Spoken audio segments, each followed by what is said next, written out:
right. We have some rules here that we need to go through to keep this meeting running smoothly. So if you are in possession of a cell phone or some other type of electronic device, we ask that you put it on silent mode at this time. And also we ask that we note that public testimony is being tape recorded for this record.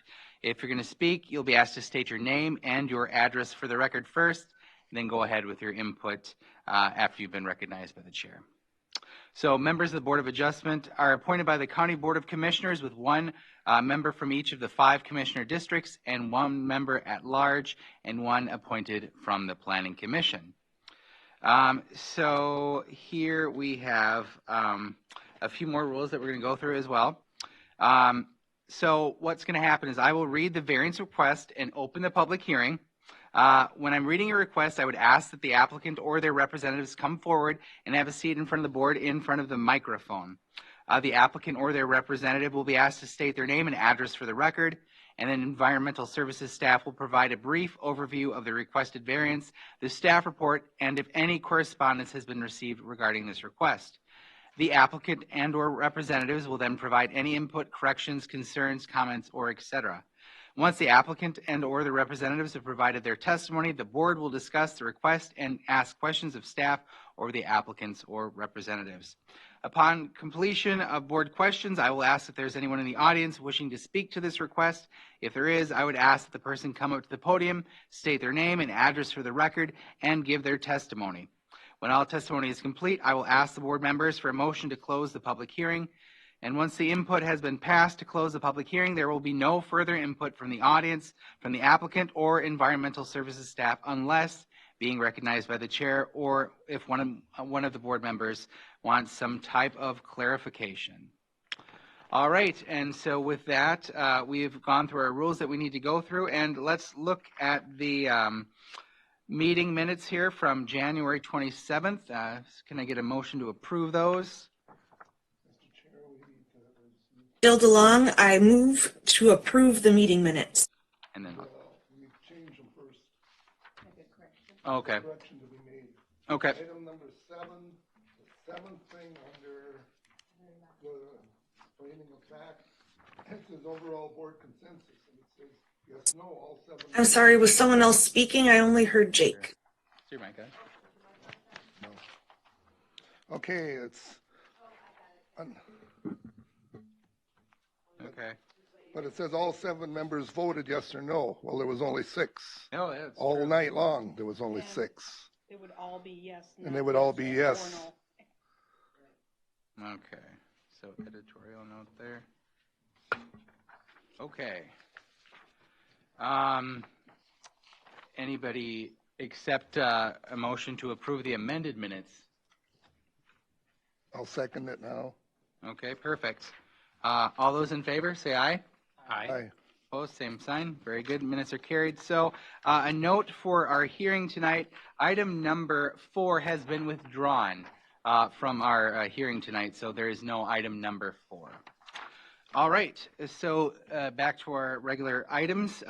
So our first item tonight is to consider a request from Ann Zern and is it John Hemmerly, maybe? I could be wrong, of St. Louis Park, Minnesota, from Section 6.2 1P Table N of Stearns County Subsurface Sewage Treatment System Ordinance Number 422 to construct an attached garage addition less than 20 feet from a subsurface sewage soil treatment area.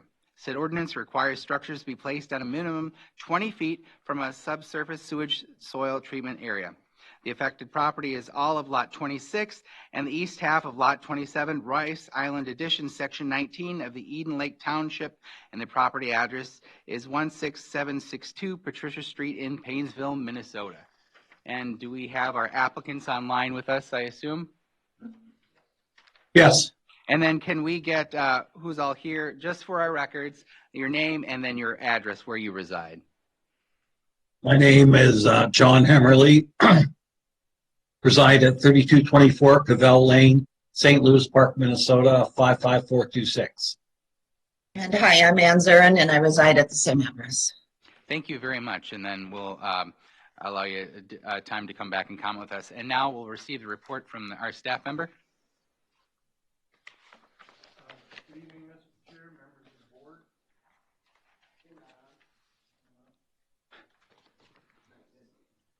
Sorry. Good evening, Mr. Chair, members of the board. The applicants are requesting a variance from section 62.1P, table M of the Stearns County SSTS ordinance 422. They're wishing to construct an attached garage addition, which would only be 16 feet from their dispersal area. The ordinance requires that structures are placed a minimum of 20 feet from a dispersal area. The applicants own lot 26 and the east half of lot 27 of Rice Island Addition. That's an existing non-conforming lot of record which was platted in 1956 prior to any official controls. They purchased this property in the year 2005. In March of 2006, they obtained a construction site permit to construct the existing residential dwelling that's on the property today. At that time, the plans did not include an attached garage space.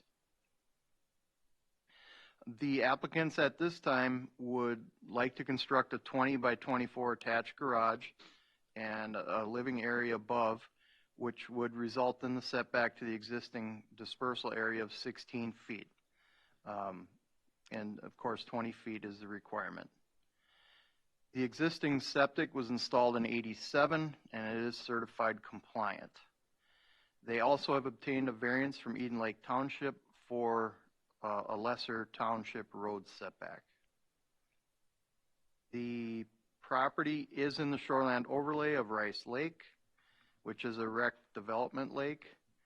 Rice is on the impaired waters list for excessive nutrients and mercury in fish. This property is an R1 zoning district. The existing impervious is 18% and the proposed would be 25% right to the allowed threshold.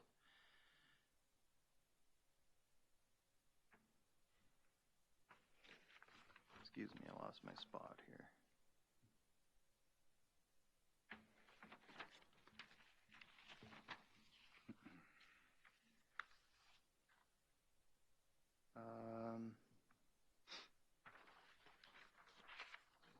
As I indicated, the existing subsurface sewage treatment system was certified compliant. Township of Eden Lake, the DNR, North Fork of the Crow River Watershed District, Rice Lake Association, and property owners within 500 feet have been notified of the request. One alternative to their request would be to shorten the proposed addition by 4 feet, which would then obviously eliminate the need for the variance. I do not have any correspondence on this item, Mr. Chair, so with that, I'll turn it back to you. And then can I get a amount or number on who went to the site? Okay, perfect, thank you. All right, applicants, you may speak. Oh, Jill, did you make it? Yep, sorry. No, I was not able to Okay. make it to this month. Okay, thank you. And now we'll move to the applicants for their comments about this variance request. Right.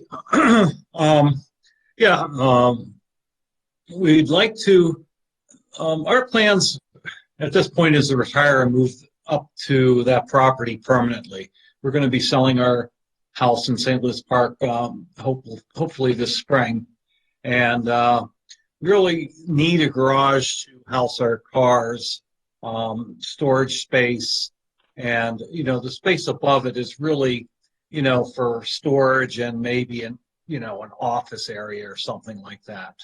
It wouldn't be used as a living area per se, but we didn't put the garage on when we first built because we didn't have the money. But now we're ready to move out there, and we'd like to be able to have a garage. Any questions from the board for the applicant or staff members? Yes, Mr. Chair, I have a question for the staff. This 4 feet, what can you comment on the impact of that? This is Jill DeLong. I have a question for staff. It's on. Oh, no, okay, now it's on. Sorry. So the question for staff is, what is the impact of that 4 feet? Can you describe that to us? Well, the 4 feet is really to be able to get the cars in, have a little bit of space up front to store things like snow blowers, lawn mowers, and also to have a stair system that would allow us to access up above. I'm sorry, my question was not for the applicant, it was for the staff. Oh, sorry. What can you tell us about the determination of if this 4 feet is, if it's less than, not the 20 feet? What's the impact?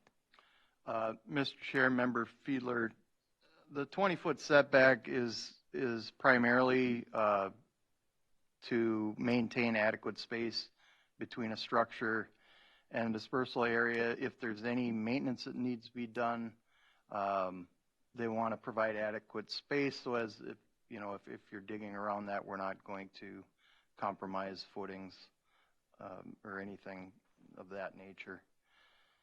So 4 feet in the grand scheme of things isn't an egregious encroachment. Okay, now I have a question for the applicant. In your application package, you said there was no alternative. What about the alternative of moving that garage into the existing house structure 4 feet? Well, that would really be cost prohibitive. We'd have to rip apart our house. We'd have to move a staircase. That's right on the other side of the wall. The staircase it's inside the door to the right, going down to the basement. So, yeah, we'd have to be moving our stairs. Jill, I believe you had a question. I believe that staff mostly answered it, but I guess so it sounds like having that much distance is for maintenance and to ensure that there's not too much encroachment on the dispersal area. So that's what I needed clarified. Thank you. Okay. Anyone else on the board? Questions, comments? Open it up to the audience. Anyone in the audience have any questions, comments, concerns? I have to ask this 3 times as is protocol. So anyone at all? Anyone at all? Anyone at all? All right, very good. Can I get a motion to close the public hearing? I'll make just one comment and then I'll make a motion. My comment would be is when you're looking at sizes of garages nowadays, 20, if you reduce that size of that garage, it gets it to be almost extremely tight with a lot of vehicles nowadays. You put a truck in there and from the front of the garage to the door makes it extremely tight. So, my thought is making it smaller would be, I think, a real difficulty for the average person using that space. And then I will make a motion to close the public hearing. All right, we have a motion. Can I get a second? I will second that. All right, motion and a second. All those in favor say aye. Aye. Aye. All right, pose same sign. Very good. So we now move to our finding of facts when we begin with question number 1 this evening. So the proposed use is allowed in the zoning districts in which the subject property is located. Yes or no? It is in an R1 zone, and so garages and additions are allowed in R1s. Any other comment to question number 1? If not, moving on to question number 2, the variance will be in harmony with the general purposes, intent of the official controls and any related ordinances, yes or no?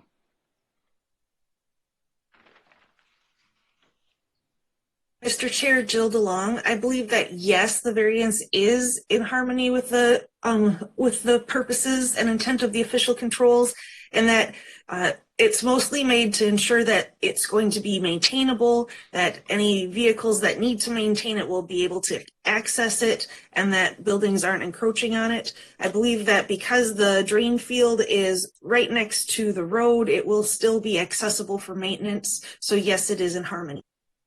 Okay, answer yes for number 2 from Member DeLong. Any other comments for number 2? All right, if not, we'll take that as a yes. Number 3, the variance will be consistent with the comprehensive plan, yes or no?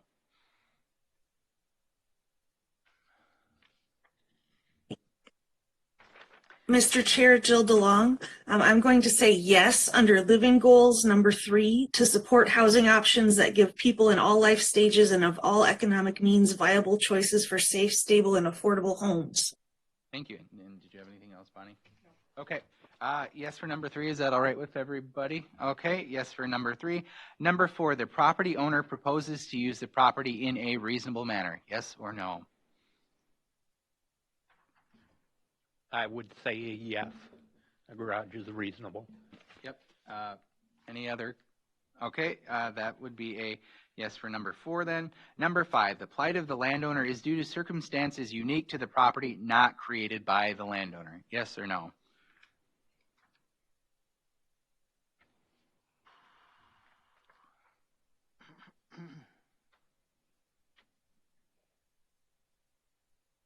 Mr. Chair, I would say yes. There's only so much room on the lot there, and they're using up every bit they can, and they're making the garage actually as small as they can almost to get by. So I would say yes. I agree. Any other comments from the board for number 5? Okay. Mr. Chair, Jill DeLong, I actually kind of think it might be a no. I think it is due to the landowners. They did design this property. They did design the house to be built on it. They built it to those specifications, and then they changed their mind, 16 years later, which is a significant amount of time. But I don't believe it's unique to the property in that they did design where the building was built. Okay. Since there's a division, I'll call roll for the rest of the board members' votes. George? I agree with Jill. No. Dave? He's gone. Bonnie? I'm going to say yes. Okay. And Rob? I agree with Jill. Okay. All right. It appears that we have a majority no vote on this. So we're moving on to number 6 then. Pardon me, Mr. Chair, I don't have Ken, and I don't have you. Oh, I'm yes. So I'm a yes. There was 3 yeses and 3 no's. no's. So it's a yep. So it is Thanks. virtually listed. Okay. Yep. Then number 6, the variance, if granted, maintains the essential character of this locality. Yes or no? Well, when I look at neighboring houses, a lot of them have garages, and so I think this fits in with the character of the locality. I didn't say in my drive down there, it was very similar of what you would expect down in that area too. So any other comments for number 6? Okay, that's a yes. And number 7, the need for the variance includes and involves more than economic considerations. Yes or no?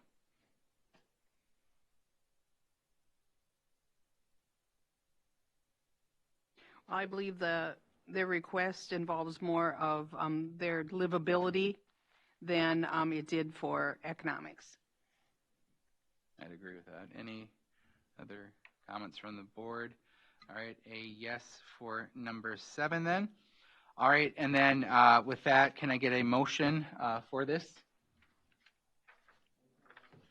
Yeah, no.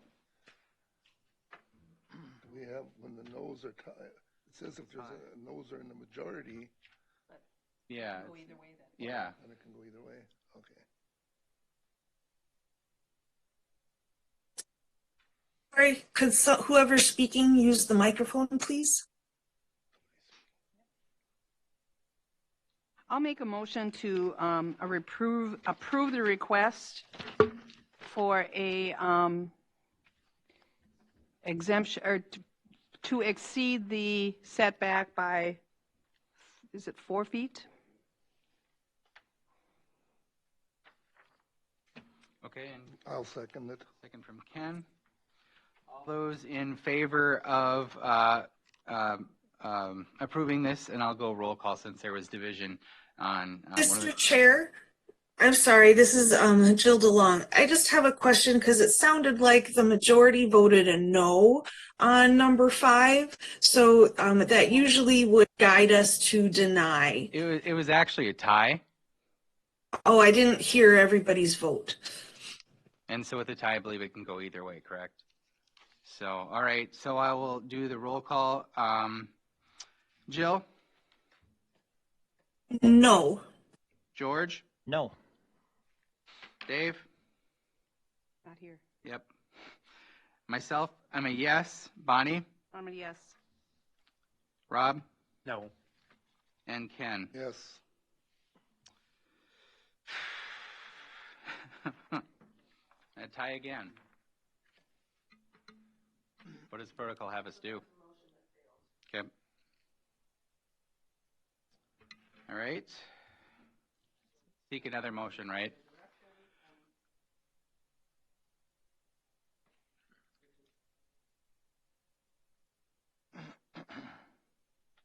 All right.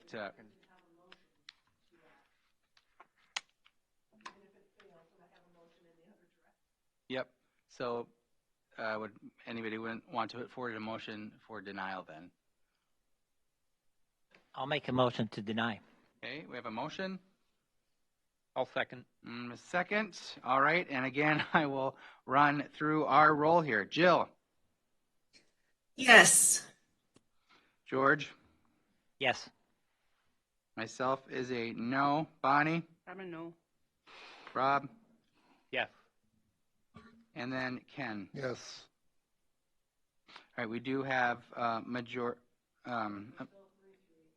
yep, that's right.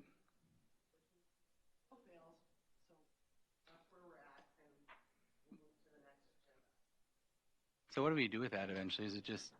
Well, it's a failure of we can't pass it. Okay.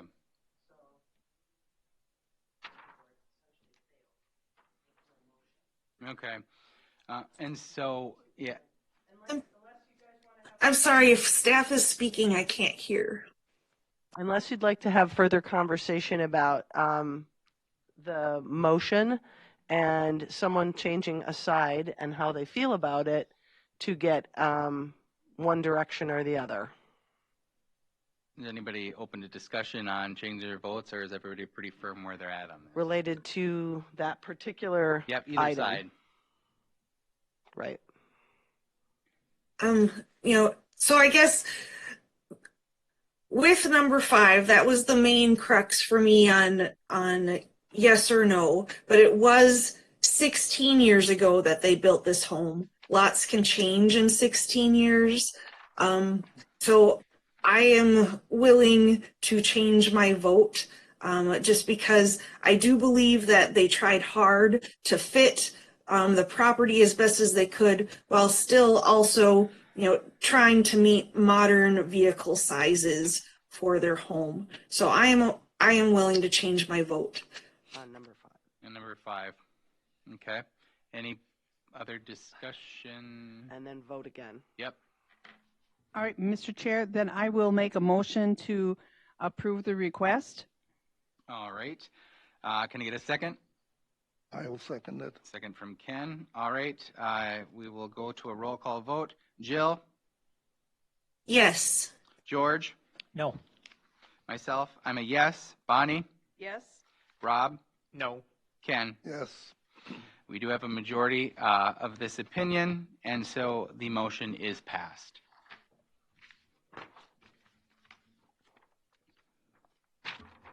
And applicants, if you have any questions or anything you need from staff, contact them during regular business hours. Thank you for being here. Okay, thank you very much. Yep.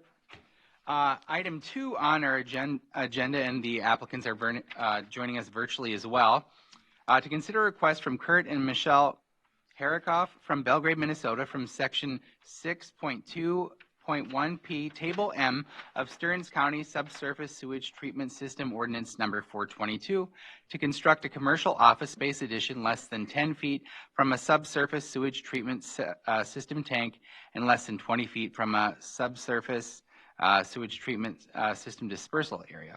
Said ordinance requires structures be placed a minimum of 10 feet from the sewage tank and a minimum of 20 feet from the sewage dispersal area. Affected property, Lot 5, Block 2, Torgerson's West Acres Addition, Section 24, Crow Lake Township, and the address of the property is 43449 State Highway 55 in Belgrade, Minnesota. And can I get the names of the applicants and their residing address, please?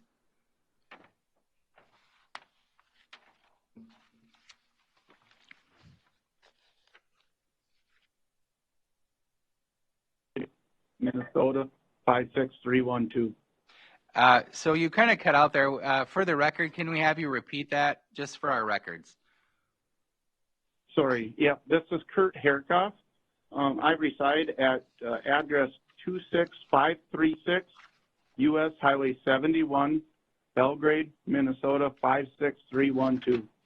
All right, thank you very much, and we'll come back to you later. And staff, can you present your report to us, please?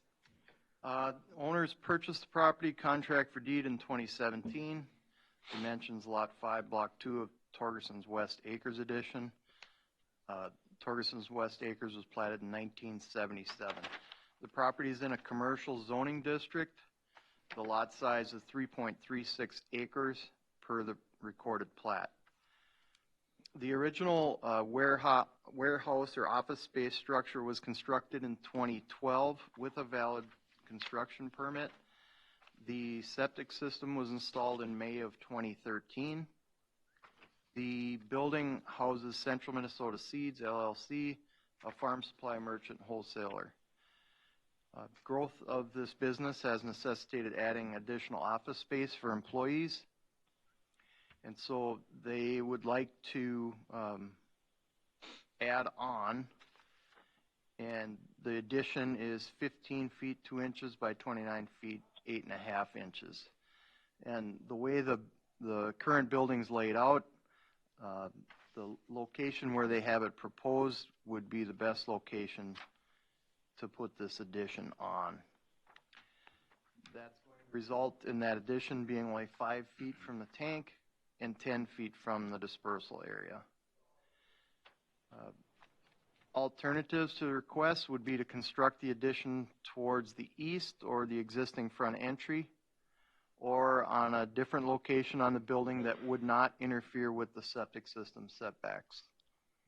A second alternative would be to relocate the septic system to accommodate the addition and meet the required setbacks to the septic system.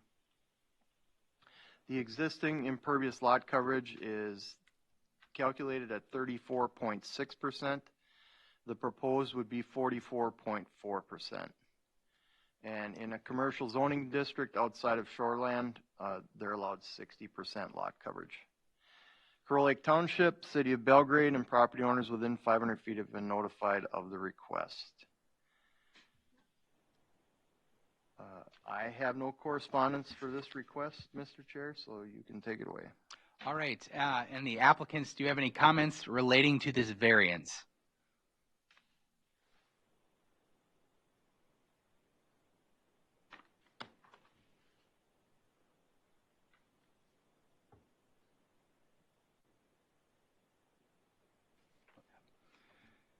Since we can't hear right now, let's just take a real quick roll call of who was able to make it to the site. All right, thank you very much, and got that for the record. Jill, did you? Chet, no. Okay, yep. No, I was not able to visit the site. Okay. Kurt, we are not able to hear you. Can you hear us? Oh, there we go. yep, sorry, I'm here. Yep. Can you hear me? Yep, now we can. Yep, thank you. Do you have any comments relating to this variance? No, I don't. Just it's unfortunate I didn't initially build the structures where they're at, and I'm in an essence kind of boxed in this corner and between this tank and the grain field. And one thing that maybe I would like to add or note is that this is a pole structured addition that we were proposing here, with a floating slab, so there is no basement obviously underneath it. It's just two 14 by 14 office spaces that I'm proposing on putting off to the east side of the existing. Okay, very good. Any questions from board members for the staff or the applicant? Yes, Mr. Chair, I have a question for the applicants. What about the possibility of constructing these inside the existing footprint of the facility? We explored that option, but behind my office, my office currently does go into into the main structure of the warehouse right now. And behind it is a heated storage area for my forklift, and it's a little shop and things. So I really don't have a lot of option in there. And secondly, it'll reduce my storage space for seed. I store seed corn and soybeans in there, which I'm already getting pretty tight on. So we did explore that option, though. A good question. Okay, what about coming off the front elevation? Farther out. So the concern with that, and I did talk to Dave Nett when he was out on that, and when semis back up to the front door, it's really tight in there. When vehicles park out front, right now they almost hit the vehicles. I can only park 2 vehicles out front, so I'm very short parking space out front of my office right now, the way it is. And then with the addition of a new employee coming in, we're just out of room in that area. So as the semis back up, they almost hit our pickups, our vehicles. That becomes a concern of ours. Any other comments? I have a question Mr. Chair? Oh, go ahead. I have a question for the applicant. In the area where you are at, is there any city sewer? And if not, has there been any talk in the community from the city with putting in septic in that area? I'm not aware of, I know I'm not in the city limits. I do not have access to a sewer line. I haven't heard of anything in the works for anything coming into that area. Okay, thank you. And then Jill, you had a question? Yes, question for the applicant. Did you do any research at all on the potential of moving that septic area? We have talked about if there would ever be another addition beyond this. I have future plans. If that were ever to happen, then I would have to remove that tank. If I don't get the proper approvals through this meeting, then in the future, that tank, I would relocate that. And I would just move along to the north of the existing, where that red square is on the map there. I would move to the north with additional office space if needed. And that would be very far down the road, I would assume, at this point.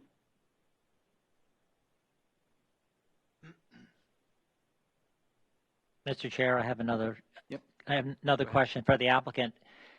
Have you? Is there enough space? Have you considered going above the existing office area? Is it high? Is the facility high enough to do that? We've talked about that as another option too, but with clients coming in, to have an upstairs really isn't a very homey atmosphere. If my agronomist is upstairs type thing, and then you would have to, with the load-bearing wall, see that my current office space pierces into that big warehouse, and with the structural, they got laminated beams supporting that actual warehouse because it's into the corner of it. There's a good picture of it right now. You got pulled up. That's a load-bearing wall over the top of that, and that becomes a big issue as far as structural part of the warehouse itself if I went higher. But it is possible, right?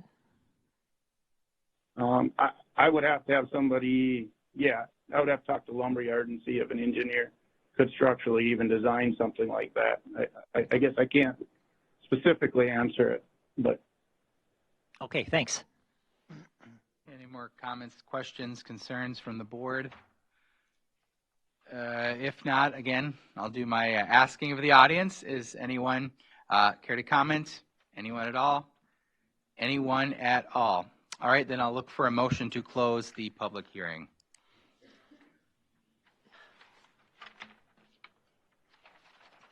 I'll make a motion to close the public hearing. Have a motion? I'll second it, Mr. Chair. And a second. All right, very good.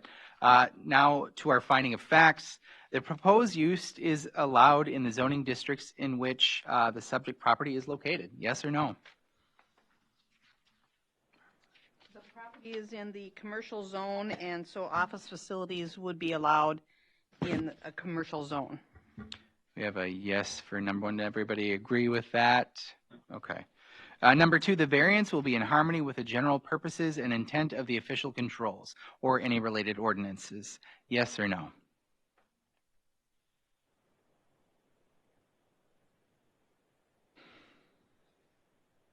Mr. Chair, in ordinance 439, 9.10.d refers to the expansion opportunities for commercial businesses. Okay, we have a yes for number two. Anybody, any other comments from the board? Okay, because we have a yes for number two. Number three, the variance will be consistent with the comprehensive plan. Yes or no?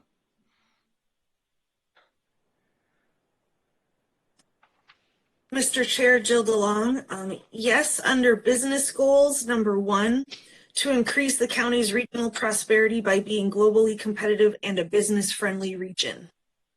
Okay, we have a yes answer for number three. Everybody agree with that? Okay, yes for number three. Number four, the property owner proposes to use the property in a reasonable manner. Yes or no?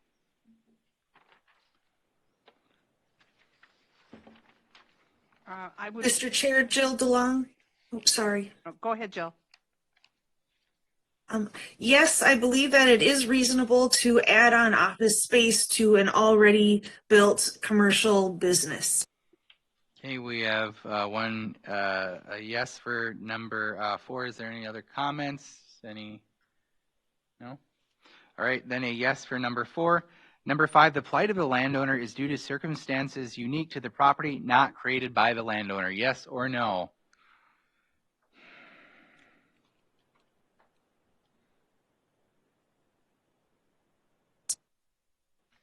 Mr. Chair, Jill DeLong, I believe that it is due to circumstances unique to the property.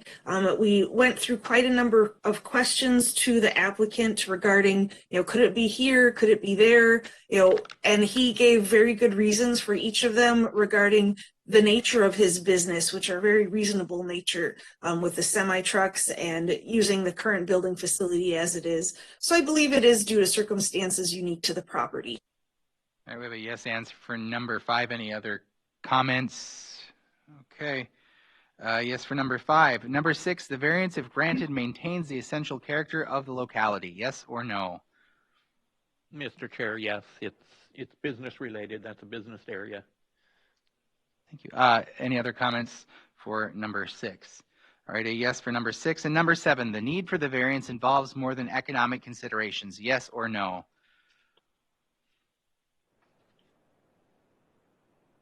I'd say the need for the variance is driven more by their business their business needs than it is by economics. I have a yes answer for number seven. All right, we're in agreement there. All right, looking for a motion. Mr. Chair, I would move to approve the request to construct a commercial office space addition 5 feet from a subsurface sewage treatment system tank and 10 feet from a subsurface sewage treatment system dispersal area. Okay, and was there a condition that needed? Yeah. Mr. Chair, the department would like to add a condition, if the board is so willing, that this variance only applies to the existing system, the permitted system that's there currently. Should this system fail and they need to put in a new one down the road, the variance wouldn't be valid for that. It's just valid for this system. The board okay with? Mr. Chair, I am okay with that condition, adding that condition to my motion. Very good. So we have a motion. Can I get a second? I'll second that. If I can get one clarification on that condition, would that also include expansion of the system? Like he talked about adding another bathroom, not that they could add another bathroom onto this same system? Mr. Chair, Member Mossman, the adding a bathroom wouldn't impact the sizing of the system. Okay. Just additional employees. All right. Thank you. Okay. A motion and a second, and we will vote now. Jill? Yes. George? No. Myself, I'm a yes. Bonnie? Yes. Rob? Yes. And Ken? Yes. All right, the variance has been approved here, and if you have any questions, comments, whatever, talk to staff during the regular business hours. Thank you very much. Mr. Chair, a question on that one. I did hear a no vote, but I don't remember any no votes on the different questions that we asked. Could I get some clarification on that, please?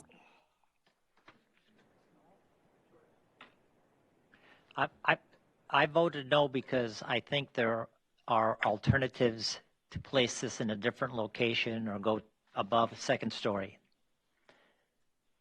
And sometimes the rationale, I guess, doesn't fit the questions we have to go through particularly well. So that's my explanation. Okay, and the staff can definitely, clarify on that. My understanding is that we do try to answer those questions as best as we can to fit how even our gut feelings. We want to try to express those. Where a lot of this being verbal on this, having it on the record, is so that if down the road somebody has a lawsuit or something or some question on our decision, we actually have it on the record. We did go through each of the questions. We gave good reasons for yes or no on each of them, just to kind of give that extra background. So I would just encourage that, it's absolutely okay to say no, that you don't like it, but I would encourage that when we go through those questions, if you do think of a no reason at that time, to try to bring it up then so it is on the record, just to have it in there. Fair enough. I think one of the basic questions we should be asking and we're not asking is it in compliance with the existing ordinance? I mean, that's specified up front, but it's not one of the key questions we go through to make a determination. Okay, thank you. Agenda item number 3 now. This is an after-the-fact request from Lori and Stanley. Is it Kramer? Good. South Haven, Minnesota, from section 6.2.1G, 9.9.9A, 1 and 4, 10.2.11A, 1A, and 10.2.11A, 2A of Stearns County Land Use and Zoning Ordinance 439 to leave as constructed a permitted single-family residence dwelling unit ahead of the established building line, less than 10 feet from the side property line in an R1 zoning district within the shore impact zone, 100 feet of Grass Lake, which is classified as a natural environment. Also to leave is constructed a residential accessory structure closer than 10 feet from the principal residential building on the lot and less than 10 feet away from the side property line in an R1 zoning district. Lastly, to construct a deck addition ahead of the established building line and within the shore impact zone of Grass Lake, classified natural environment. Said ordinance requires dwellings and additions be placed behind the established building line outside of the shore impact zone 100 feet and a minimum of 10 feet from the building sideline in an R1 zoning district. And accessory structures a minimum of 10 feet from the principal building on the lot and a minimum of 10 feet from the side property line in an R1 zoning district. The affected property is Lot 43, Block 2, Clearwater Harbor, Section 32 of Linden Township, and the property address is 258 Baxter Road in South Haven, Minnesota. And the applicants, can I get you to state your name and residential address for the record, please? Stanley Kramer, 258 Baxter Road, South Haven, Minnesota. And I'm Lori Kramer, 258 Baxter Road, South Haven, Minnesota, 55382. Thank you very much. And then staff, can we get your report, please? Yes, Mr. Chair, and just to clarify, it's only termed an after-the-fact request because of what was found when the certificate of survey was submitted. They're really requesting to construct a deck, which hasn't been constructed yet, but it's more of a cleanup situation for the benefit of the new members. When the survey was submitted, we found that the house didn't meet the side property line, et cetera, and I'll get into that here in a minute. But the applicants currently own a legal non-conforming lot of record in Clearwater Harbor. That was platted in 1964, and that was prior to any official controls or rules. The applicants purchased the property in August of 2021. All of the structures that are on the property currently were constructed by previous owners. And just to get into the history here, a previous owner of the property obtained a variance in 1978 to construct that detached garage 5 feet from the road right-of-way. So they actually placed the garage in a different location than where they were proposing. And it ended up being 12.1 feet from the right-of-way, and where they positioned it made it 8.8 feet from the side property line, which 10's required. So we're here tonight to take a look at that, to clean that up. In 2003, a previous owner was granted a construction site permit to construct a 26 by 48 single-family residential dwelling unit. The staking inspection report shows that the dwelling was behind the established building line, and it was more than 100 feet from the lagoon of Grass Lake and 10 feet from the side property line. Well, the certificate of survey shows that that's not the case. And also the detached garage was to have been attached to that current home, and that did not happen either. So we're here to take a look at that and make that structure that's there existing compliant. Now to the proposed. They would like to construct a 15 by 20 deck and ingress and egress stairs ahead of the established building line, which would be 82.3 feet from the lagoon. They're going to remove 32 square feet of some existing pavers, 41 square feet of wooden steps and a landing, and then the existing patio that's there is 375 square feet, and they're going to remove that also, if granted, to keep the property under the impervious threshold. So with all of that said, the proposed lot coverage would be 23.5%. The property is located in the shoreline overlay of Grass Lake, which is a natural environment lake, and it's in an R1 zoning district. Grass Lake is not on the impaired waters list. Again, the proposed lot coverage is 23.5%, and the existing currently is 24.5%. This property is served by an MPCA permitted wastewater facility. There is no individual system on the lot. An alternative to the request would be to construct a 4-foot walkway from the patio doors and put the deck on the east side of the house. That would lessen the setback deviation, but would still require a variance if they were to do it that way.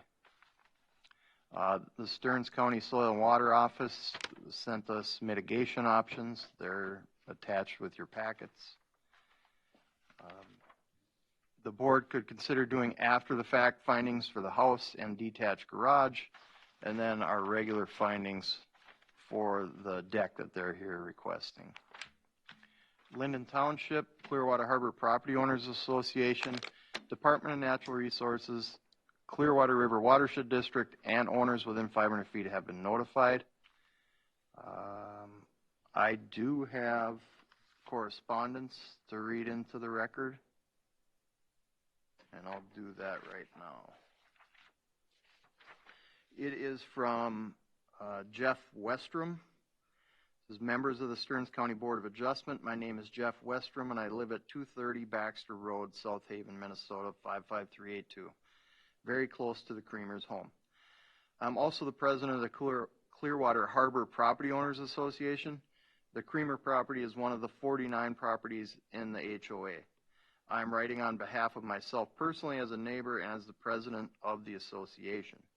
I'm in full support of the variance request being made by the Creamers. The request is wholly within the Stearns County Comprehensive Plan, is consistent with the neighboring properties in the neighborhood. Their property is zoned R1, so this request is consistent with other R1 properties in Stearns County. The approval of this request is not for their economic benefit. The location of the home and the status of Grass Lake as an environmental lake is not the fault of the owner.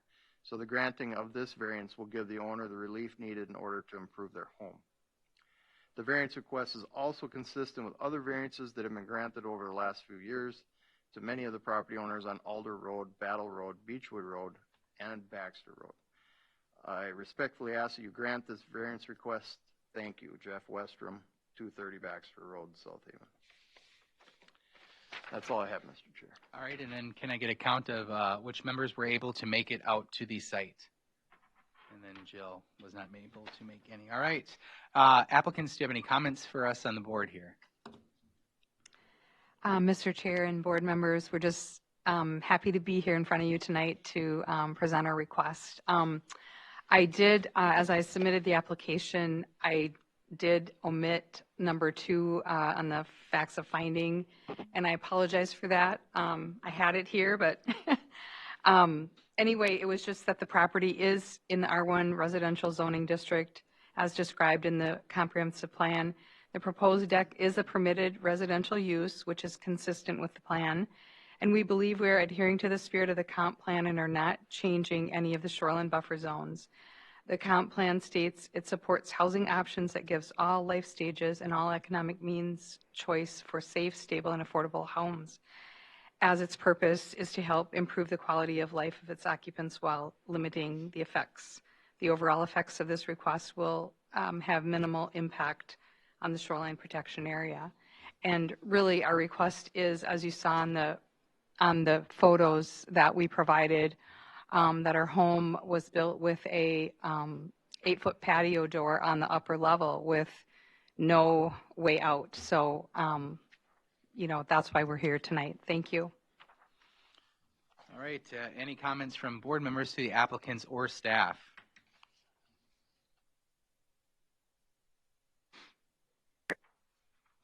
Mr. Chair, Jill DeLong, I have a question for the applicant, please. Go ahead. Yep. So for the applicants, did you receive the Stearns County Soil and Water Conservation District mitigation options? Yes, we did. Okay. Could I hear some of your thoughts on some of the mitigation options that they mentioned?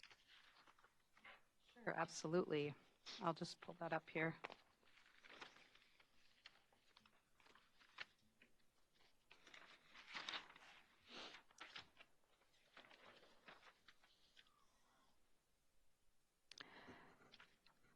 Mr. Chair and members of the commission, Stan and I will be more than happy to, you know, work with the staff and others related to this mitigation. On the drawing, they did put a couple different locations of things, areas, and you know, we'd be totally in favor of like a no-mow area down by the lake where the green areas are. That would probably be our first choice to kind of do something there. As you know, with the large circle in the middle of the backyard, that's kind of like our sort of like our play area. So, I mean, we'd be less inclined there. Our first option, like I said, would be by the lake. The second option would be up, you know, something up by the front of the house. So we're definitely open to, you know, working on that project. Hey, thank you. Any other comments or questions for applicants or staff?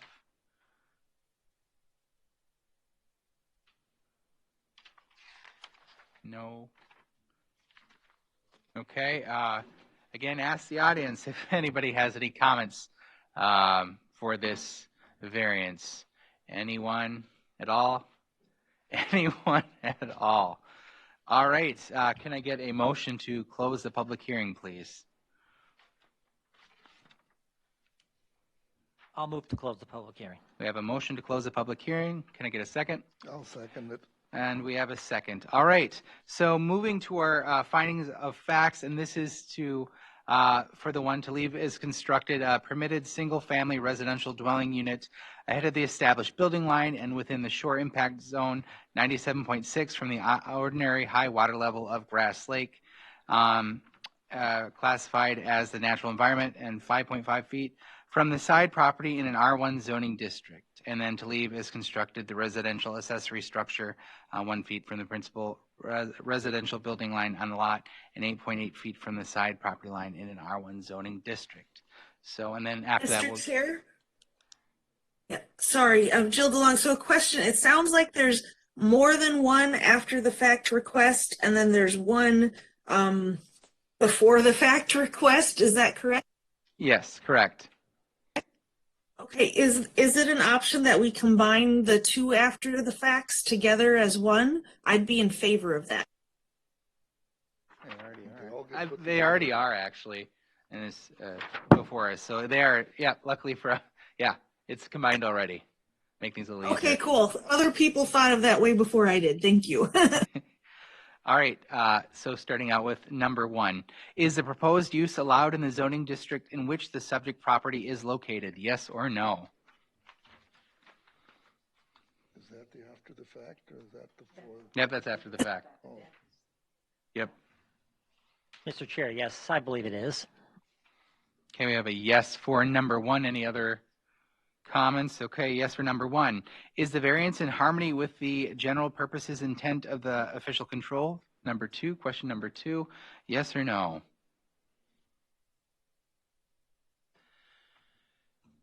Mr. Chair, yes, it's a residential area and the house and the garage are permitted. Okay, yes for number 2. Any? Okay, good. Number 3, is the variance request consistent with the comprehensive plan? Yes or no? I believe so. In the comprehensive plan, under the living section, living goals number 2, and under Lakeshore Living goal number 7, I believe would apply. Okay, we have a yes for number 3, everybody. Okay. Number 4, is the property owner proposing to use the property in a reasonable manner not permitted by an official control? Mr. Chair, yes, I believe it is. It's residential. That's what they intend to use it as.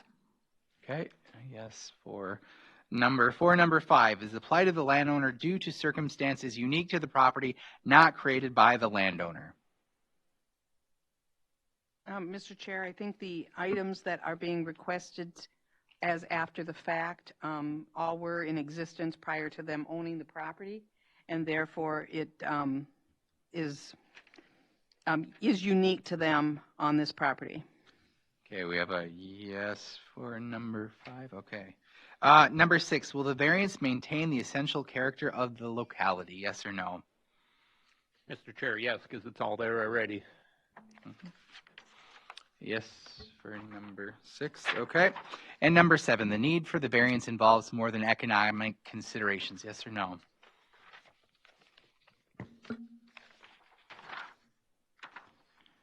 Mr. Chair, I don't believe economics were part of this discussion. Okay. And then can I get a motion for this after the fact for approval? Mr. Chair, I move that we approve the request for leaving as constructed a permitted single-family residential dwelling unit ahead of the established building line and within the shore impact zone. Also, to leave as constructed a residential accessory structure 1 foot from the principal residential building on the lot and 8.8 feet from the side property line. Okay, I have a motion. Can I get a second? I will second that, Mr. Chair. A second. All right, and then we will vote on this. Jill? Yes. George? Yes. Myself, I'm a yes. Bonnie? Yes. Rob? Yes. And then Ken? Yes. All right, the motion to approve the after the fact construction is approved, and now we move on to the second part of this, which is the new construction of a deck ahead of the established building line. All right, so number 1, the proposed use is allowed in the zoning districts in which the subject property is located. Yes or no? Mr. Chair, yes, it is allowed. Okay. Number 2, the variance will be in harmony with the general purposes intent of the official controls. Yes or no? Mr. Chair, Jill DeLong. I believe that it will be in harmony for the general purposes and intent of the official controls.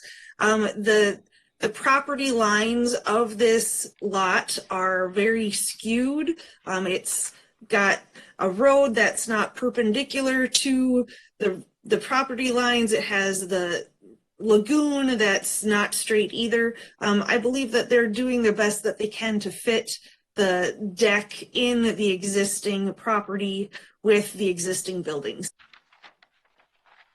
Okay, yes for number 3. Okay, number 4. The property owner proposes to use the property in a reasonable manner, yes or no? Mr. Chair, I believe that having a deck on a lake home is a reasonable request. And in addition to that, the applicants have been open to adding some mitigation, which will be a plus for the situation. So I would say yes for that one. Okay. And Mr. Chair, I think we missed number 3. Did we? Okay. Yeah, I'll go back to number 3 then. But we had a yes for number 4. 3, the variance will be consistent with the comprehensive plan, yes or no? No, we did that one. We did, didn't we? Yes. I thought so. Okay, yeah, I had a vote. So, okay, good. Yeah. Number 5, the plight of the landowner is due to circumstances unique to the property, not created by the landowner. Yes or no?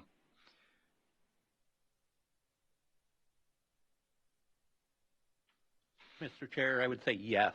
They purchased the house where it sits, and the deck, the patio doors are there already. Okay, a yes for number, excuse me, or number 5, right? Okay. Yep, yes for 5. I had to make sure. The variance, if granted, maintains the essential character of the locality. Yes or no? Mr. Chair, many of the homes in that area have decks, and so this will just look similar to a lot of the other homes. Okay, a yes for number 6. And number 7, the need for the variance involves more than economic considerations. Yes or no? I would say yes. The first consideration is safety, and the second is just livability. Mm-hmm. Okay, a yes for number 7. And so, looking for a motion to approve, and did we want to put conditions on this one? The other mitigation options that we had. Well, I'll make a motion to approve the request for the deck with the condition. The applicant already said they were in agreement of doing the no-mow area along the shore.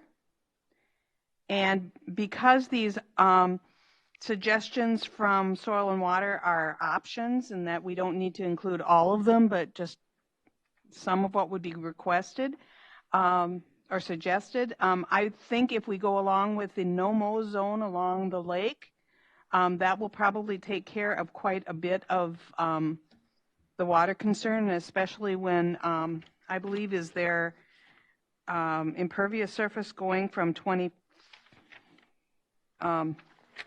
Did this one say to 23 or something? 23 and a half. 23 and a half.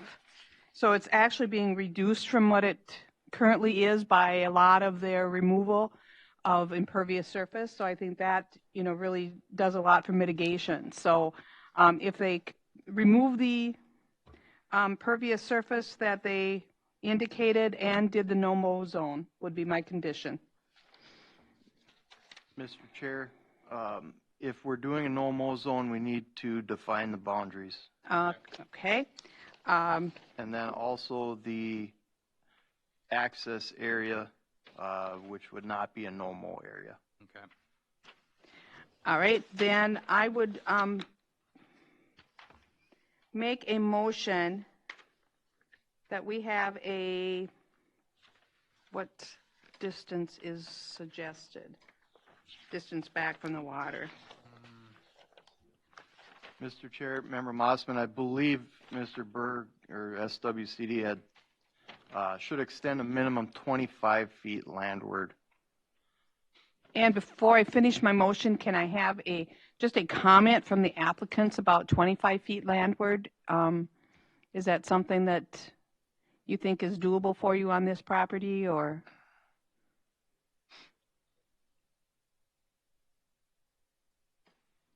I guess the question I would have is they had two separate areas highlighted. Would that be both areas, or what are you proposing? That's what would be proposed.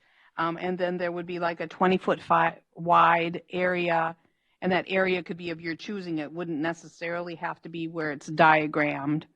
But, you know, if you want to move it over one way or the other, whichever fits best with your property use.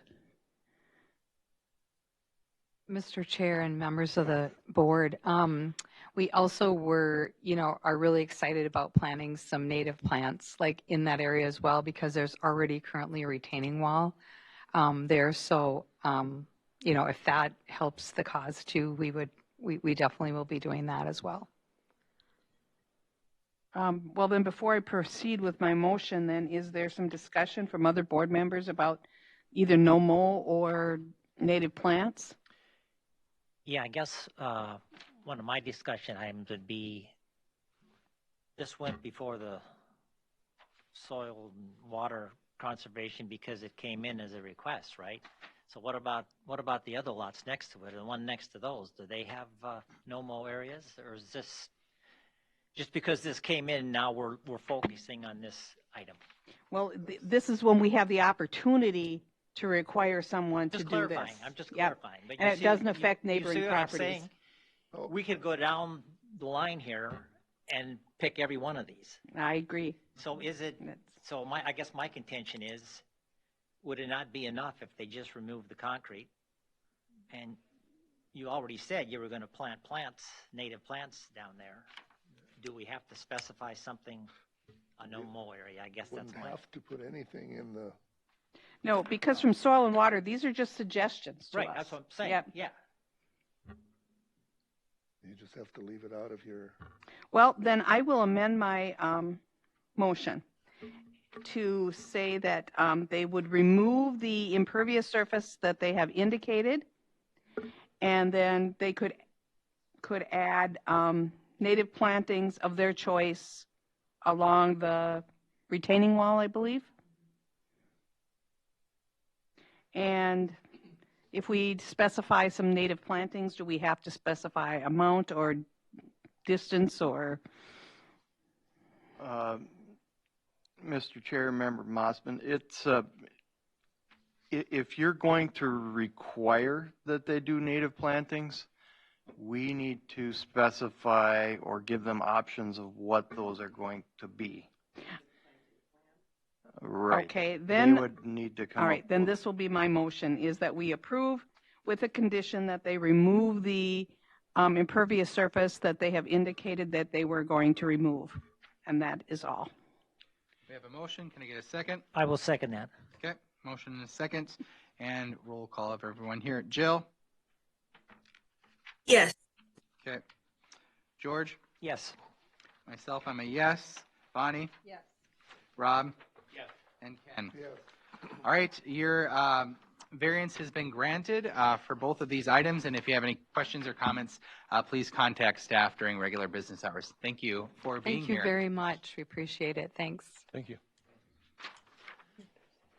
Mr. Chair, just a comment. No, you're good. Thanks. No, you're fine.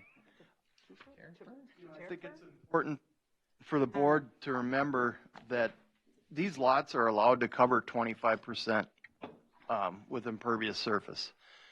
And so they're not going to be to that threshold. So that's what they're allowed without doing any mitigation. You certainly, if you want to do mitigation, you certainly have that option. But it has to be very specific, you know, in terms of how far back, how wide on the shore, what's their access area, you know, but the ordinance allows them to cover 25% of that lot. And by removing what they're proposing here, which will have to be done before they can get their permit, they're going to be under their allowed 25%. So that's just something to keep in mind down the road.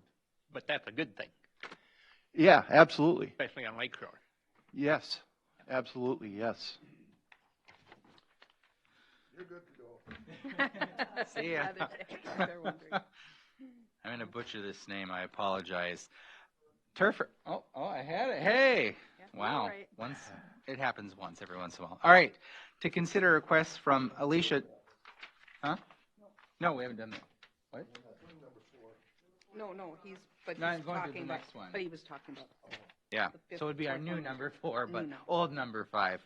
All right. To consider a request from Alicia Terrifer, Cold Spring, Minnesota, from section 9.9.9A1 to leave as constructed an existing legal non-conforming residential dwelling unit and deck less than 10 feet from the side property line in an R1 zoning district in sections 9.9.9A3 and 10.2.11A, 1A, and 10.211 4A and 5 of Stearns County Land Use and Zoning Ordinance 439 to construct a residential accessory structure less than 30 feet from the road right-of-way of an unclassified private road easement in the R1 zoning district, to construct a deck addition less than 100 feet landward of the ordinary high water level of Big Watab Lake, classified recreational development, less than 30 feet on the top of the bluff within the bluff impact zone, and to construct a residential dwelling unit addition less than 100 feet landward of the ordinary high water level of Big Watab Lake, less than 30 feet from the top of the bluff within the bluff impact zone, and less than 30 feet from the road right-of-way in an unclassified private road easement in an R1 zoning district. Said ordinance requires structures be placed a minimum of 10 feet from a side property line in an R1 zoning district, 30 feet from the road right-of-way in an unclassified private road easement, and a minimum of 100 feet landward of the ordinary high water level of a lake classified recreational development, and a minimum 30 feet on top of a bluff and not within the bluff impact zone. The affected property is Lot 5, Johnson's Lakeshore Lots on Big Watab Lake, and part of Government Lot 2, Section 21, Collegeville Township, and the property address is 16588 Jasper Lane in Cold Spring, Minnesota. And the applicant, can I get your name and residential address for the Alicia record? Turfer, 16588 Jasper Lane, Cold Spring. Thank you very much. And staff, can I get your report, please? Okay, obviously there's a lot going on here. Very similar to the last request, where we have a cleanup situation with the after-the-fact request, and then what the applicant is proposing. So the applicant purchased property in 2015. It's Lot 5 of Johnson's Lakeshore Lots on Big Watab Lake, and then also part of Government Lot 2. This was platted in 1924. Obviously, there were no rules at that time. The property is located in R1 zoning, and it is deemed non-contiguous by our zoning ordinance because the private road easement separates the lot into two separate pieces. On the lakeside, or the riparian area, it's 15,436 square feet, or 0.35 acres. The lot size across the road on the non-riparian side is 12,415 square feet, or 0.29 acres. Okay, on the lakeside, the existing 24 by 30 residential dwelling unit and the 12 by 30 deck were constructed with a valid permit in 1983. Per the submitted certificate of survey, the house is only 8 feet from the side property line, and the deck is 9 feet. The deck was actually replaced in 2016 with a valid permit, just to the same dimensions of what it was from 83. So the applicant is asking for relief from that 10-foot setback requirement. There is a proposed new deck, 10 by 12, which would be located 89 feet landward of the ordinary high water level of the lake and within the bluff impact zone. And the bluff impact zone is going to be the bluff area and the land within 20 feet of the top of the bluff.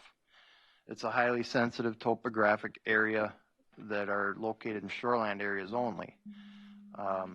Per the ordinance, structures and accessory facilities, except for stairways and landings, shall not be placed within the bluff impact zone.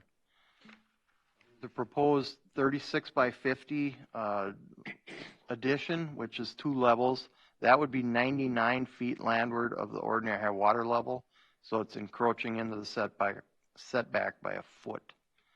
But it is within the bluff impact zone, and it's 1.3 feet from the private road easement right of way.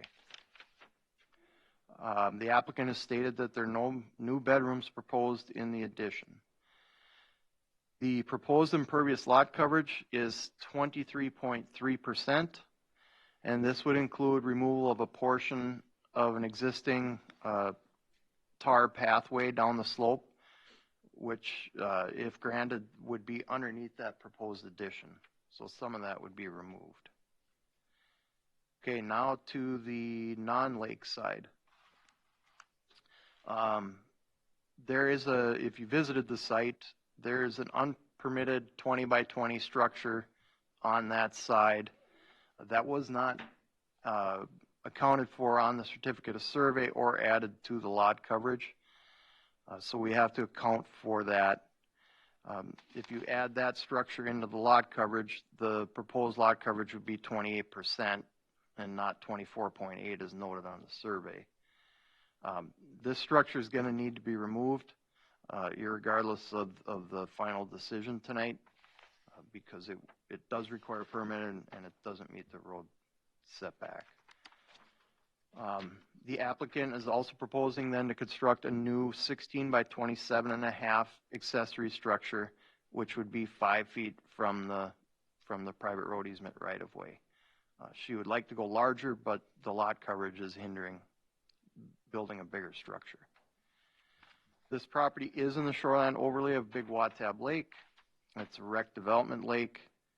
Big Watab is on the list of impaired waters for mercury and fish. The existing septic was certified compliant last September 2021.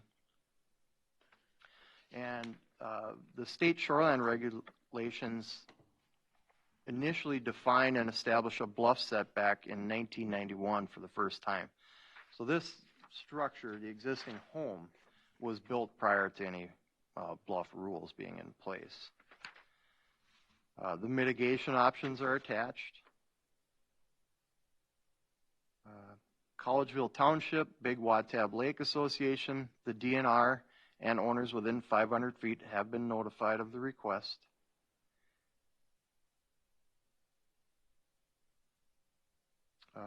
And just the condition that we noted would be that the unpermitted accessory needs to be removed by April 15th, 2022, or that could be a negotiated date the board chooses. I do have 2 items of correspondence. One is from Tom Zidlowski. My name is Tom Zidlowski at 16649 Jasper Lane. I have lived on Big Watab for 20 plus years. I'm in complete support for any addition structure at 16580 Jasper Lane. I feel it will not negatively impact the lake in any way, but in fact will enhance the dwelling and properties around it. Thank you. Also have correspondence from Jeff Torgerson, to whom it may concern. After reviewing the documents submitted to the county, I support the application for a variance and after the fact request at 16588 Jasper Lane, Cold Spring, Minnesota. I feel the property owner is trying their best to honor the setbacks from the property lines. This property is located near the end of Jasper Lane with little to no traffic, and I think the garage would not have a negative impact on the area. The buffer suggested by Stearns County Soil and Water District sounds like a fair compromise to make the best of the situation. A plan to manage the stormwater should also be in place to help with managing the erosion. Thank you, Jeff Torgerson. 16450 Jasmine Court, Cold Spring, Min 56320. And that's all I have. And then can I get a count of the members that were able to make it out to the site? All right, thank you. The applicant, any comments for the board? Yeah, I just wanted to say a couple things here. It kind of seems like a lot in what Dave just all spelt out, but pretty much what I just want to do is add an addition to my house and get a garage. I live out there year round. in the 720-foot structure. I don't have anywhere for my vehicles. The house is very tiny. And if you look around the lake, it's certainly the smallest home that someone lives in year-round. Also, due to the conditions of what it was built in, currently, despite replacing the front door, insulating it, and getting a new screen door, I need to use a blow dryer to get into my house for 4 months out of the year because it freezes. So this is not a way that I want me and my children to live anymore. So I feel like it's time to do something. I did my best to come up with a plan that would not need, or what would require the least amount of variances. As far as the road setback goes, the plotted road and where the road actually are quite different. So I did just want to point that out. The proposal says I'm 1.3 feet from the plotted road, which is actually 20 feet from where the road really lies. So I feel like that's noteworthy. Also, if you came out to my property, you probably noticed that there's also many other people along the lake that are not compliant with all of the variances here. So I'm just hopeful that you'll consider my request. Thank you. Thanks. Any questions from board members for the applicant or staff? Yes, I have a question for the applicant. I'm just trying to understand the drawing here. So that proposed garage, like you have to cross a driveway to get to it? Right. No, it's a private road. So, I mean, it's like gravel. I mean, so yes, it would need to be, it is across that, it is across the gravel or the dirt road. Why, you wonder? Because the road divides the lot, I can only do so much on this side and so much on the other side. So the road really limits me from all angles. Well, does somebody use that road to get to their land, or what's the purpose of the road?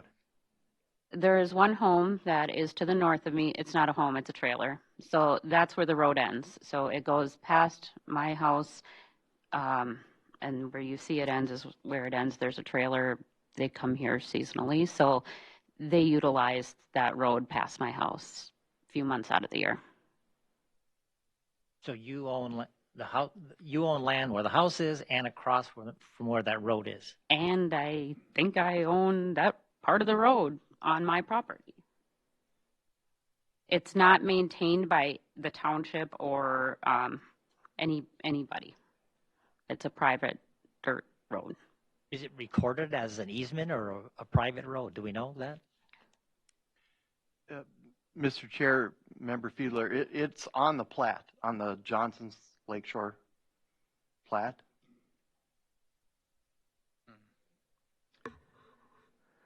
So it's not a public road. I see somebody out there might have something to contribute. Can we do that? I'll wait until. Okay. But the Environmental Service, Shelley? Mr. Chair, Shelley Benson, Environmental Services Director. Member Fiedler, the road right-of-way is platted and dedicated to the public. Just because it's not maintained by the entity, the local government unit, doesn't mean it's not a dedicated public road. So, I mean, it's dedicated to the public. It's just not built to a township specification, and it's not being maintained by the township. I think you're familiar with that part of things, the township roads. Yes. And my thought on that is, she said right now there's a trailer home there, but who knows in the future somebody might want to build a home on that property and use that road on a daily basis because it is a public dedicated road. Yeah. Any other comments? So I guess I have one more follow-on question. So the proposed location of that garage you want to do, you can't move it anywhere to comply with the setbacks. Is that correct? Correct. Like if you're going to go 30 feet from where the plotted road is, I'm going to be too far back, and I won't have the 10-foot setback on the other sides. Because if you're going to go from the plot, to go from where the plotted road is, those dotted lines, versus where the road like actually is. If you see where the road actually is, the proposed garage isn't as close to that, but so the answer is yes, I can't. If I back it up 30 feet, then I'm not going to be 10 feet from the back. So,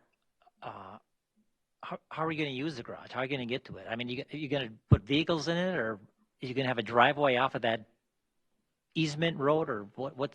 Right, good question. To be honest, I'm going to keep my boat in there, and that's probably about all it's going to be able to stay in there because it's so small. But I need somewhere to be able to put that in the winter. So that is what my plan is for that. Understand. Thank you. Any other comments from board members for staff or the applicant? Mr. Chair, Jill DeLong, I have a question for the applicant. I was not able to visit the site. Could you tell me what that pavement to be removed, that section, could you tell me a little bit about that, please? Sure, that's just some tar that allows me to get down to the bottom of the lot of the property. There's no other way to get to the bottom of the hill. Okay. Oh, the bluff that's there, so that tar is currently on the bluff? Yes. And just a comment for board members who weren't able to visit the site, on the between where the new proposed structure is and the side yard, there is a significant bluff area where it really drops, quite a bit on that area. All right, and is there anyone in the audience who wishes to comment? Please come forward then, and then state your name and address for the record, and then you can begin your comments to the board.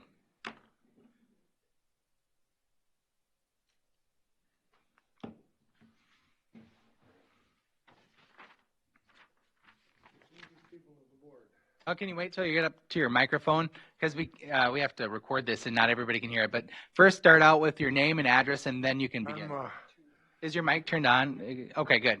Peter W. Daniel II. My grandfather back in 1924 bought 27 lake lots on that property. Back in 1975, when I purchased that from Robert and Carolyn Becker off the 40 acres, which is on the other side of County Road 50, my uncle, David Worth, came to me and says, we can't build anything on these lake lots. Didn't have enough square footage. Excuse me. So what I did is I come up with a plan to sell him. The 40-foot plotted road is not a 40-foot road. It's a private road based on all the paperwork that I have in the maps. And what I did was I told him, I said, I'll give you or sell you, because Bob Becker wanted to build a house by the farm down there, and he needed some money. So I went to work and purchased it, because when I was going to go look at it, there was a developer out there who wanted to put a PUD in that acreage that I have out there. And I told Bob, I says, I'll give me a price.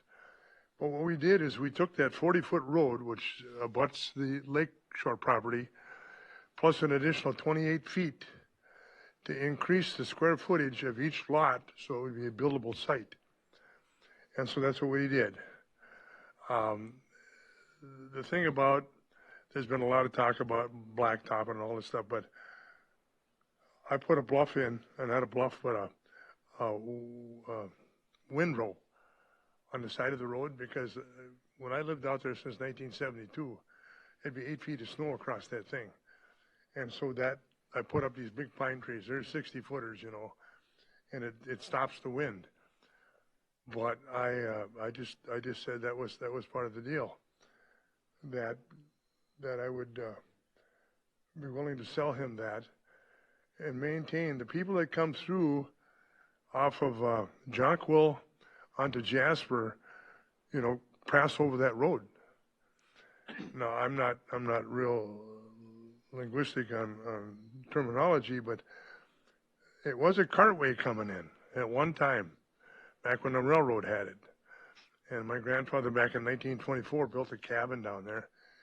And so when I bought the property from Bob, it was something about a prescriptive easement. I don't know anything about that, but I didn't want that to be developed with apartment houses or whatever they were going to do in there. So I bought it, and then I severed off 1 point some odd acres off that piece of property, which included the road and a strip of land on the backside. That's where they put their septic systems. So that's all I can tell you about that as far as that's concerned. But in Alicia's request, I think that everybody has a right to have a reasonable place to live and raise their kids. But, you know, she's got that blacktop strip you talked about going down the side of the road. That is actually there to prevent erosion, because the water would run down that hill and just wash it out. So she blacktop it, which gave her two options. Which she gave her let her get down to the lake with a little four-wheeler and, you know, haul the kids and stuff down to the lake. But that's her only access down to the lake shore, is down that blacktop. So to remove that would require some substantial design or whatever. But it's only, I don't think it's more than 6-8 feet wide, and it's just a strip. But the water doesn't wash down there anymore. So that's all I can tell you about that part of it. If there's any other questions that you have. And then can I just get your address for the public record too? My address is 16448 Jasmine Court, which is actually, my brother had lot 1 of Johnson's Lakeshore Edition. I had 2 and 3. 2 went to my son, and then I'm on number 3. And that road stops there. The road has been vacated just for, and I have an easement that runs with the land from my brother off of Meadow Acres Estates. It comes in, and it comes right down and behind my property. So Alicia's property is located 2 lots from me. And we've done everything in a worldly possible to keep that lake intact.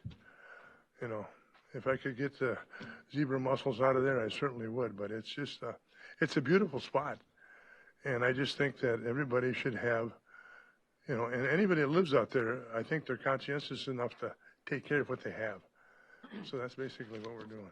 Thank you very much. I Yeah, appreciate you it. bet. Anybody else in the audience? Okay.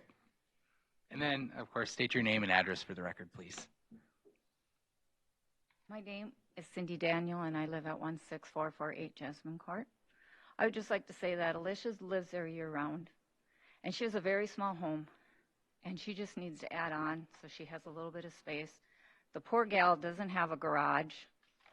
She needs something to put her car in, her boat in. She stores her boat somewhere else for the winter. She kind of got screwed because of the way that the road is in, and you guys are considering it 2 lots. It's not fair. She bought the house. She had no problems buying the house. They sold it at, you know, and I just feel that she needs to have this. She needs to get some.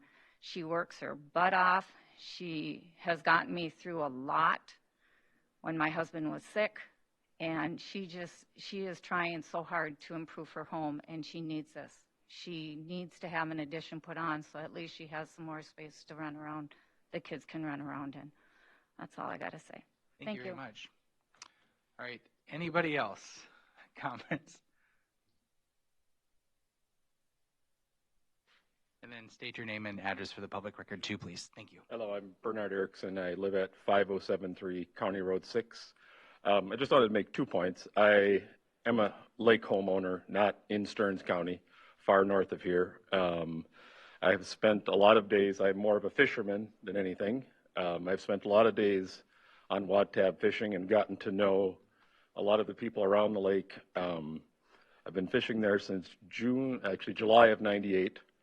there's been a fairly dramatic change. Some of the spots I fished are not fishable at this point. So I think, I know there are rules and I know you have to abide by those rules, but I also think that there's been a lot of change, and I spend my time on the lake, not on the land, and I think that the rules should be applied equally. There are, as far as shoreline mitigation, I've seen evidence of a lot of demitigation over the years. So I think there's been a lot of change out there. I don't have pictures of it all, but there's been quite a bit of change. Thank you. Thank you. All right, with that being, everybody commented, asked 3 times. I will ask for a motion to close the public hearing. Mr. Chair, I have a question Yes, for go ahead. staff. Are we looking at 2 different things here with the garage across the road and the house on the lakeside? Mr. Chair, Member Schwagel, yes. So we're looking at, there's a proposed deck. I tried to highlight this. There's so much going on in this survey, but so the yellow on the lakeside, you see the deck that would be actually abut or join up with the existing deck, and then we have the addition there, and then across the road we have that garage, which meets all the setbacks other than the right-of-way of that road. But the addition to the house is in the bluff impact zone. It is, yeah.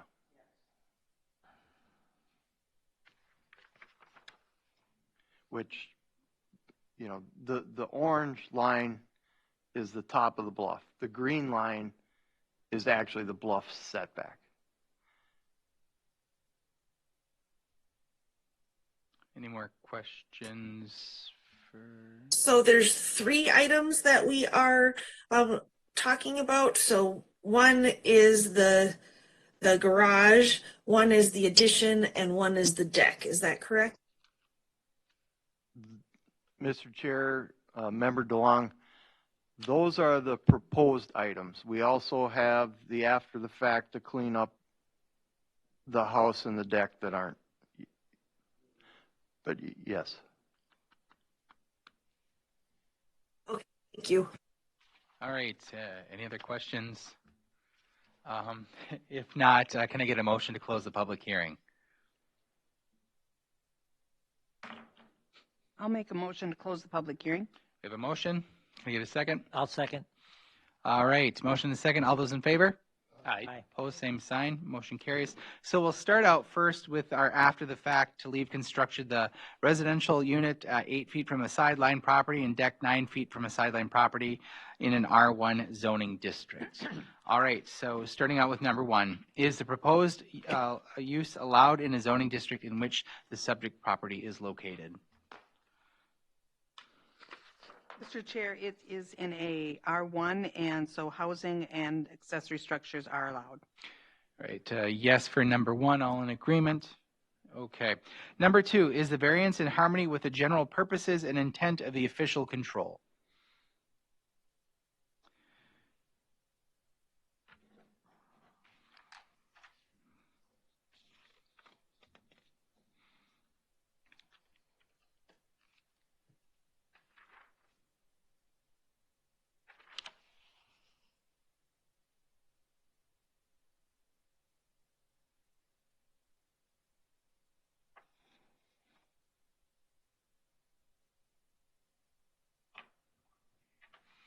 Mr. Chair,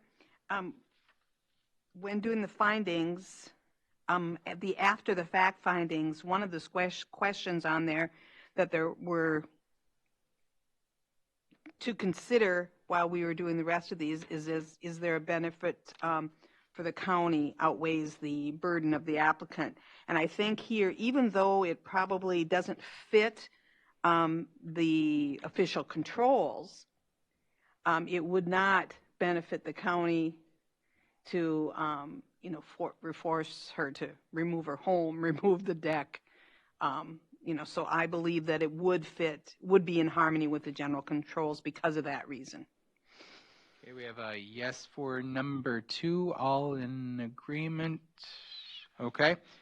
Number 3, is the variance request consistent with the comprehensive plan?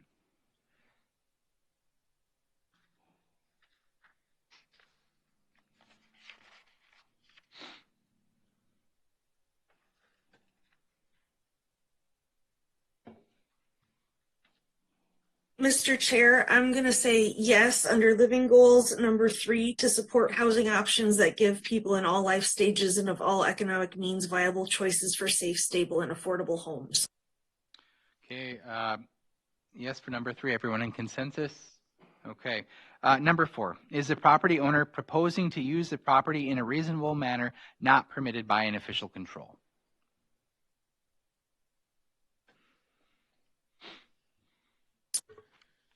Mr. Chair, Mr. Chair, I Jill believe DeLong, it's, yes, I do believe it is reasonable to use an existing building as a home, as that's what it's been used for in the past. Bonnie, did you have anything to add to that? Okay. A yes for number 4, general consensus. Okay. Number 5, is the plight of the landowner due to circumstances unique to the property, not created by the landowner?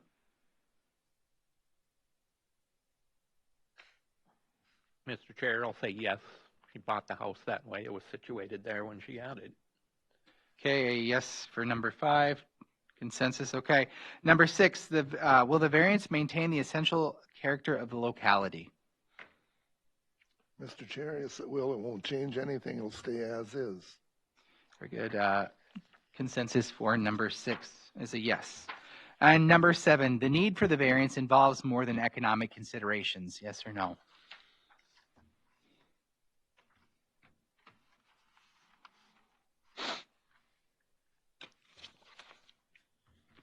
Mr. Chair, I believe yes, it would just allow her to continue using her home in the current manner that she's been using it, and not economics not involved. Okay. Yes for number 7. All right. With all those questions being in the affirmative, I'm looking for a motion to approve the after the fact findings here. Mr. Chair, I'll move to approve. Okay. I have a motion. Can I get a second? I'll second it. Okay. Second, and then I'll do the roll call of us here. Jill? Yes. George? Yes. Myself, I'm a yes. Bonnie? Yes. Rob? Yes. And Ken? Yes. All right. With that, the after the fact finding is approved. And now we move. Should we do the deck one next, I think? Or does it matter which order? I'd say So there's the deck. should probably do the house first, because if the house doesn't pass, Yeah. you don't hardly need a deck. That's probably important. Could we do the garage first? Is that possible? Oh, yeah, that's fine. Yeah, it's fine. All right. For the garage here, again, with the finding of facts here, number 1, the proposed use is allowed in the zoning districts in which the subject property is located. Yes or no? Mr. Chair, Jill DeLong, yes, it's in an R1 zoning district and a residential accessory structure is allowed. All right. Yes answer for number 1. Consensus, okay. Number 2, the variance will be in harmony with the general purposes and intents of the official controls. Chair Jill DeLong, yes, I do believe it's in harmony. As we saw, that road, it's a private road. There's limited traffic on it. The easement is different than the irregularity of the road itself. I believe that it is in harmony. Okay. Consensus for number 2 is a yes. Number 3, the variance will be consistent with the comprehensive plan.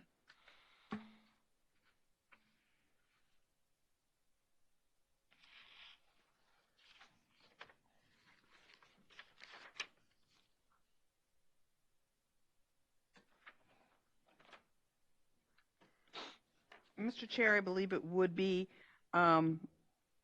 looking at the living goals, number 3, supporting housing options. I think having a garage is a reasonable expectation of a homeowner. All right. Yes for number 3. Okay. Number 4, the property owner proposes to use the property in a reasonable manner. Yes or no? Mr. Chair, yes, it's a garage. Okay. Yes for number 4. Number 5, the plight of the landowner is due to circumstances unique to the property, not created by the landowner. Yes or no? Mr. Chair, yes, I believe it is. It's got this easement road through it. It's kind of a mess in my opinion, but yeah, it's not her fault. Okay, for number 5, yes. Okay. Number 6, the variance, if granted, maintains the essential character of the locality. Yes or no?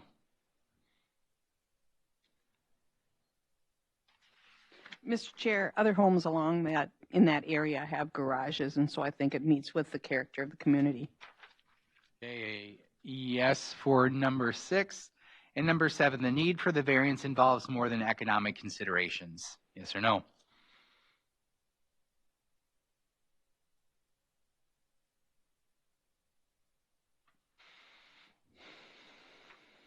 Mr. Chair, I'd say yes. She needs a place to put her vehicles in the winter. Okay. Yes for number 7. So with all those being in the affirmative, can I get a motion to approve this? Mr. Chair, I'll move to approve. Okay, second.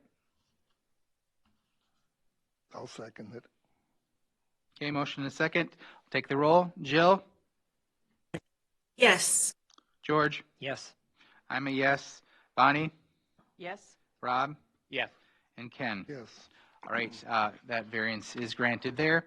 And to the final one here, and that's the deck. No, it's the house. Okay, yep, that's right. Sorry about that. All right, so number 1, the proposed use is allowed in the zoning districts in which the subject property is located. Yes or no? Mr. Chair, Clarify, Mr. Chair, is this about the deck or about the addition? The addition.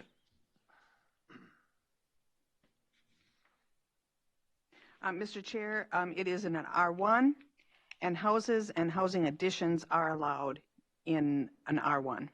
Okay, yes for number 1. Number 2, the variance will be in harmony with the general purposes and intent of the official controls.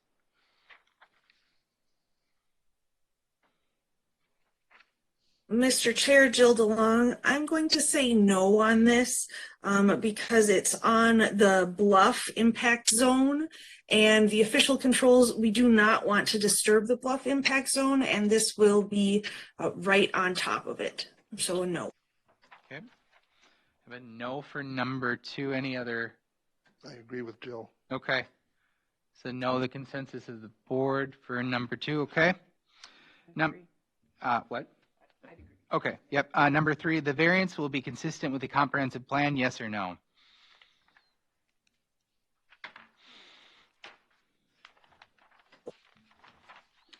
Mr. Chair, Jill DeLong, I'm going to say no under nature goals for number 1, preserve, restore, and protect important natural systems and natural resources.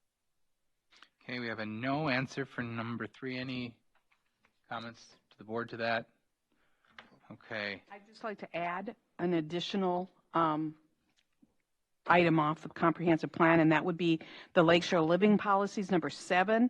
It says to protect natural resources that draw them to lakeshore amenities. And the bluff, to me, is a natural resource. Okay. So then a no for number 3. Number 4, the property owner proposes to use the property in a reasonable manner, yes or no?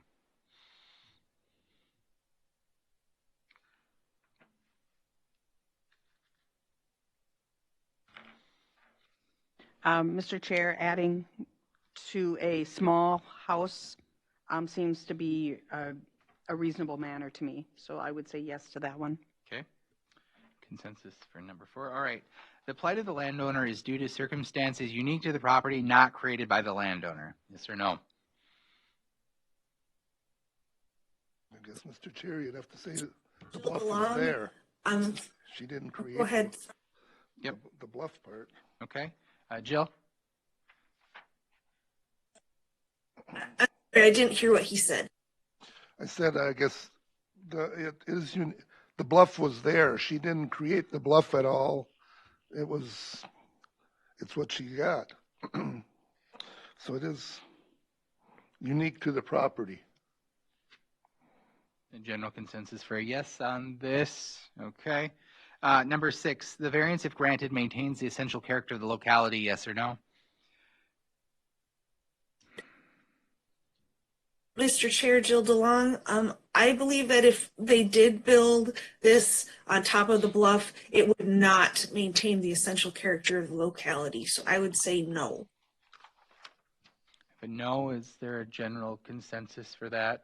Okay. Number 7, the need for the variance involves more than economic considerations. Yes or no?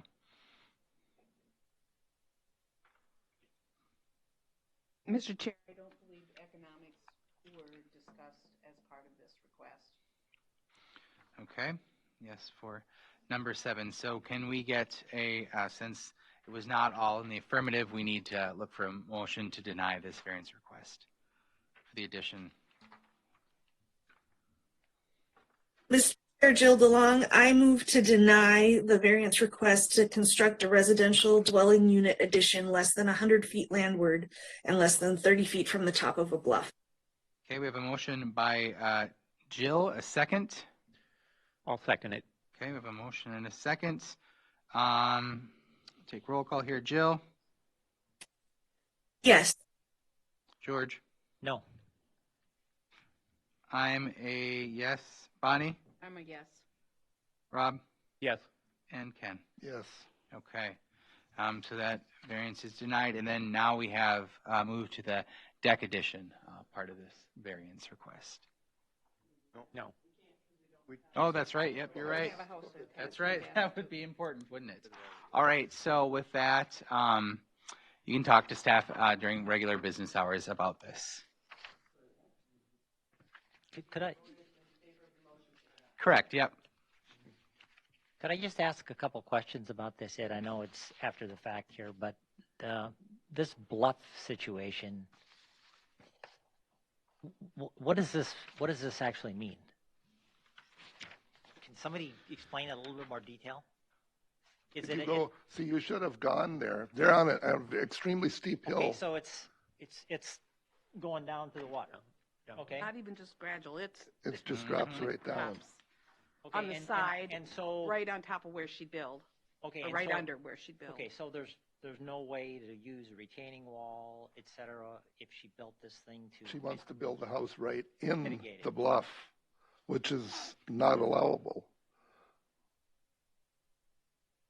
Okay, I'm just trying to educate myself. No, it's just not allowable. Yeah, this is one of those ones where I would say visiting the site makes a significant difference for you, because we drove up and I looked at it and I thought, but with my past experience on the board, knowing that this is a bluff area that was going to be a difficult. Yeah. Sometimes it wouldn't matter to me whether I seen it or not, because I mean, I understand building techniques. You can build just about anywhere. It's possible. Mm-hmm. But if existing policy and ordinance says you can't build on a bluff, that's kind of cut and dry. Right. Okay. And then there was one more thing. I guess she was building an addition. Well, if you got a 700-foot house and you're building a 3,500-foot addition on, that's bigger than most of our houses that we live in. I don't, if she'd have built a 300 or 400-foot addition, maybe we could have seen something different. But 3,500 feet is a pretty good sized house. And in addition to that, my thoughts are also is when you have something that's quite a small lot, to be overbuilding the size of the lot. And like the gentleman said, the blacktop to get down to the lake, if you look, the house, she had to take it out because the house went over the top of that. All right. Mr. Chair? Yes. Shelley Benson, Environmental Services Director. Just for clarification for George and trying to make sure that everyone's understanding, when you have a bluff, the intent is to try to maintain that whole bluff area from the toe of the bluff to the top of the bluff and then the bluff setback. So as a natural feature, those are typically areas of high sensitivity. There's no doubt that within the engineering world that we live in, we can engineer a lot of things, but the intent, as explained through the findings of fact and articulated by the members, was related to the resource, and that's that's the intent of the DNR shoreline regulations, is to look at the resource. And that's why we have the bluff standards. And they were put in place after this original house was constructed, which is why staff made sure you were aware that the original house was in compliance because there were no standards. And then it's things that have happened after that. And I think there are members who have been a part of the Board of Adjustment who've seen various bluff requests, and they're always challenging. So hopefully that helps a little bit. All right. Thank you. So again, any comments for staff during regular business hours? Thank you. And we move to number 5, which is our old number 6, to consider an after-the-fact request from Schreifels Ventures Limited Liability Corporation, Cold Spring, Minnesota, from Section 7.254D of Stearns County Zoning Land Use and Zoning Ordinance 439 to leave a sign as constructed exceeding 10 feet in height above the average grade level. Said ordinance requires sign in agricultural zoning districts not to exceed 10 feet height in the average grade level. Affected property, part of one half of the southeast quarter, section 15, Eden Lake Township, and the property address is 17067 213th Avenue in Richmond, Minnesota. And then you can take a seat there if you want. And then can I get your name and address for our record? Not a problem. I am Jacob Schreifels. I am one of the co-owners of Schreifels Ventures LLC. It's owned by me, my wife, my mother, and my father. We basically created the LLC so we could buy the existing business. If someone is speaking, I cannot hear them. Can you hear me now? Yes, I can. Thank you. Not a problem. I am Jacob Schreifels. I live at 17361 County Road 49.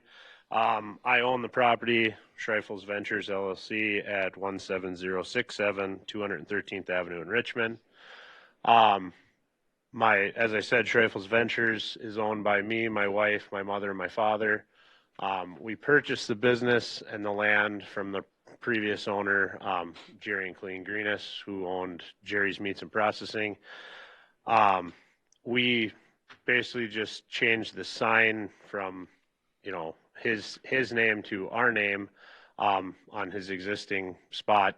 I wasn't aware of the height requirements and stuff, and Jerry has since passed on, so talking to him about it that's why it's after the fact. All right, staff, can we get your report, please? Yep. Applicants purchased the property, contract for deed, October 2020, 3.19 acres, section 15 of Eden Lake Township. Property is in an A40 zoning district and is home to a permitted meat processing facility. The previous owner, as the applicant stated, obtained a conditional use permit to establish the business in the year 2009. That same owner then obtained a conditional use permit to expand that business in May of 2020.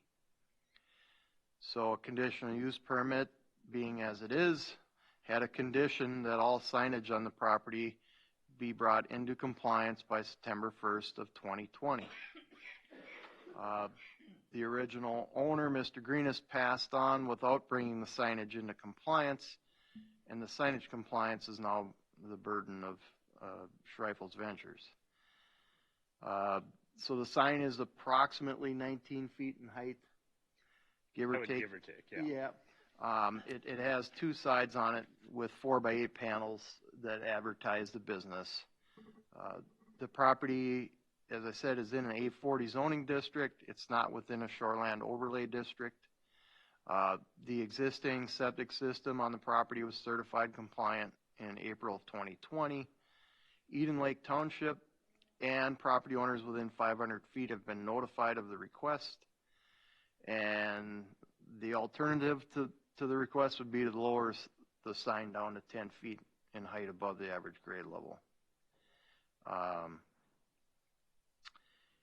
If the variance were to be denied, I believe Mr. Schreifels they signed a compliance or a STIP agreement, did you not? We basically had said I'm working with Bernie Miller. He's the one that designed the septic for Jerry to do the addition. And I basically have to get that into compliance, and I'm dealing with the county on that also.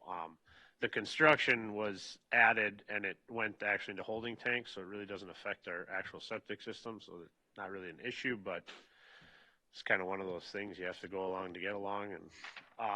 And then the other sign that's in front of the place, we don't even use it. So that one, I think she said we need to remove that one. The other reason why this sign is 19 feet high is because of the road and the ditch depth.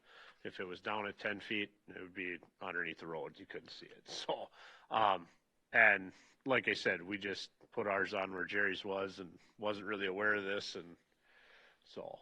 Yeah, so if the variance were to be denied, we would ask that the sign be brought into compliance by June 15th of 2022. And I have no correspondence, Mr. Chair. And can I get a count of who's all been to the site? Okay, very good. Any other comments for the board? Not really. Any questions? Got a question? Mr. Jill DeLong, question for staff. Could I get some background, please, on why there's a 10-foot limit on sign height in agricultural areas? Thank you.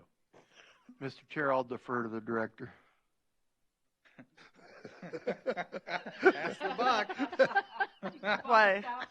Environmental Services Director Shelley Benson. Typically, what we look for is a general, and this is why there are variance requests in front of you. Typically, 10 feet in height is about all you need to be able to see a sign. To exceed that, you run into potentially safety hazards, risks, other associated problems and concerns, as well as creating a visual obstruction and, again, visual impairment. We try to keep signage across the county to a limited amount, whether it be this type of signage. We see it in all kinds of our signage. So we do limit in agricultural districts, just like anywhere else. However, one of the reasons that I asked to include this particular slide is so that you would see the elevation information. As the applicant pointed out, I think that's one of the reasons why we want to take a look at, and they're making a request that's in front of you, is the 1164 versus the 1154. That's a significant, that if you reduce by that 10 feet, you know where you're not seeing the sign. So those are the reasons that you make requests, because of unique circumstances to a property. However, we don't write ordinances for unique circumstances. We write ordinances to fit everybody. And when we have conditional use permits, we look to see that everything's in compliance. And if something's not in compliance, then they potentially ask for a request for a variance in certain circumstances, or we bring them back in front of the Planning Commission for additional review. But if this was a commercial lot, it could be twice that high, right? I think we have some commercial standards. I don't know the answer to that. Dave's going to look it up because he's got an ordinance. I did. Gee, thank you, Ken, for answering your own question. For a commercial zoning district, right. And typically we don't reassign zoning districts for things that are agriculturally oriented. And as we know in the Planning Commission world, a lot of our entrepreneurs are in the agricultural area, and they are trying to diversify incomes and have different opportunities. And so we are seeing more commercial-like ventures, but definitely ag-oriented, and that's what this is, an ag-oriented business. So we did not rezone this to commercial, right? Mr. Chair, Ken, so in commercial and industrial, it's 25 feet in height above average grade.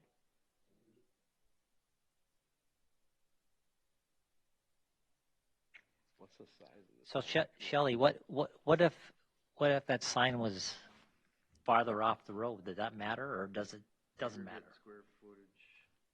Dave, do you know what the distance off the road right of way is? is it adjacent to the, what's the sign setback?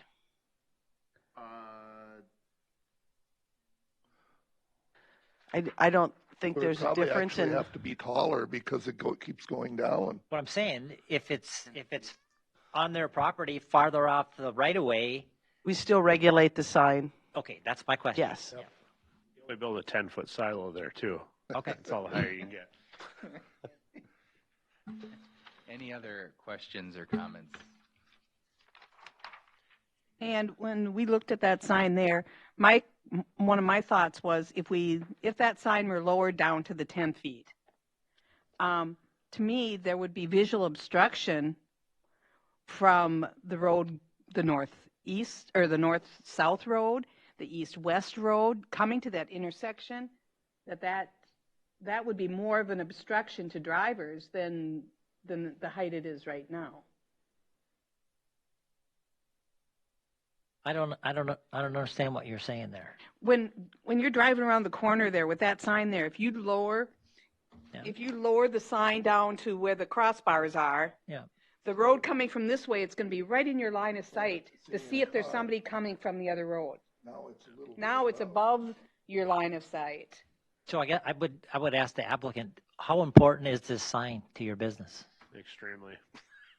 Because where we're located off of 213th Avenue, we're not off 43. Everybody shoots right past it and they go up to 43. And we actually had one guy just last week. He was from Richmond, had never been out there, drove past it on 22, made it to Eden Valley, called us, turned around. We said, come down 43. Actually drove down 43 back to 23 and still couldn't find us. So, I mean, it takes all sorts, and there's a sign there, and he still missed it. Shelley, what about the signs that I see that they're right alongside the road and they advertise a business coming up in the future? Is that different standards? Yep, off-premise signs are different than on-premise signs. Temporary signs are different. And temporary signs are different. So we have a lot of sign requirements. And so it depends on if it's an off-premise sign or an on-premise sign. So there's variation in the standard depending on the type of sign and its intent of the sign. And whether it's freestanding or agricultural or right. commercial, Which zoning district? Is it freestanding? Is it on the side of the structure? Yeah, there's. I mean, I see signs when I'm driving on the road. Joe Schmo gas station, 10 miles up or whatever. Yep. I see those signs. Yep, and there are variations in off-premise signs. So it just depends on, and they are different depending on what jurisdiction you're in. So signs in the city are different than signs in the county, and the counties will vary from one to the other. That he could not do that in this location? I don't know where he'd put the off-premise sign, and then we would have to have a conversation about an off-premise sign. So there bringing it up as a possible option. There are more options potentially, but in this particular case, he's looking to have a variance on this particular sign. He would have to put it across the road on the other side of the road. On a different property to be off-premise.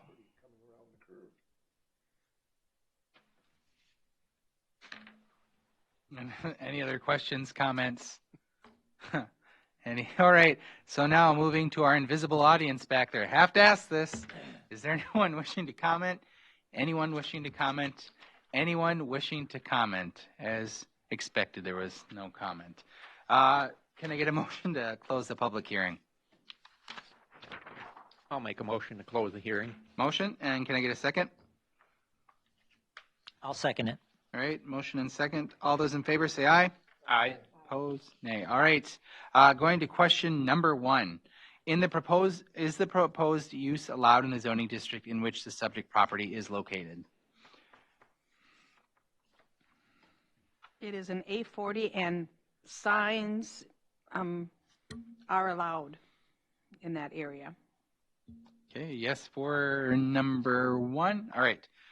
Number 2, is the variance in harmony with the general purposes and intent of the official control?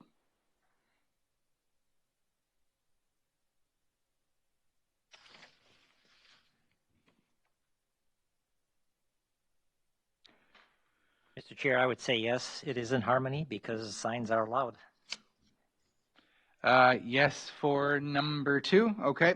Number 3 is And, Yep, go ahead. Mr. Chair, if I could also add to specify the statement, under 1.2A refers to public safety. And as I commented before, I felt that leaving the sign, because of the slope of the road, leaving the sign or putting the sign at 10 feet would be a visual obstruction to traffic. Okay, very good. Yes for number 2 then. Number 3 is the variance request consistent with the comprehensive plan.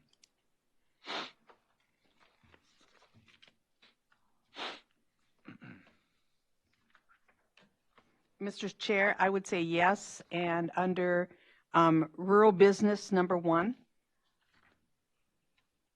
Okay. A yes for number 3 then, all right?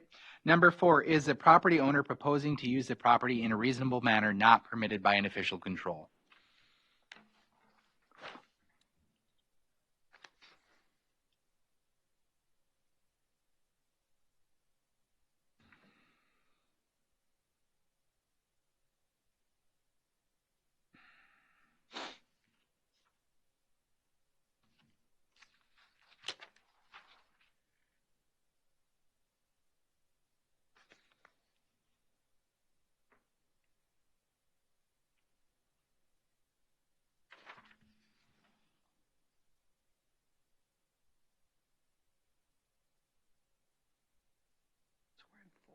Yep. Well, having a sign in an area where people have found it difficult to locate their business, it is reasonable to want to have a sign. Yes for number 4. Okay. Number 5 is applied to the landowner due to the circumstances unique to the property, not created by the landowner. Mr. Chair, yes.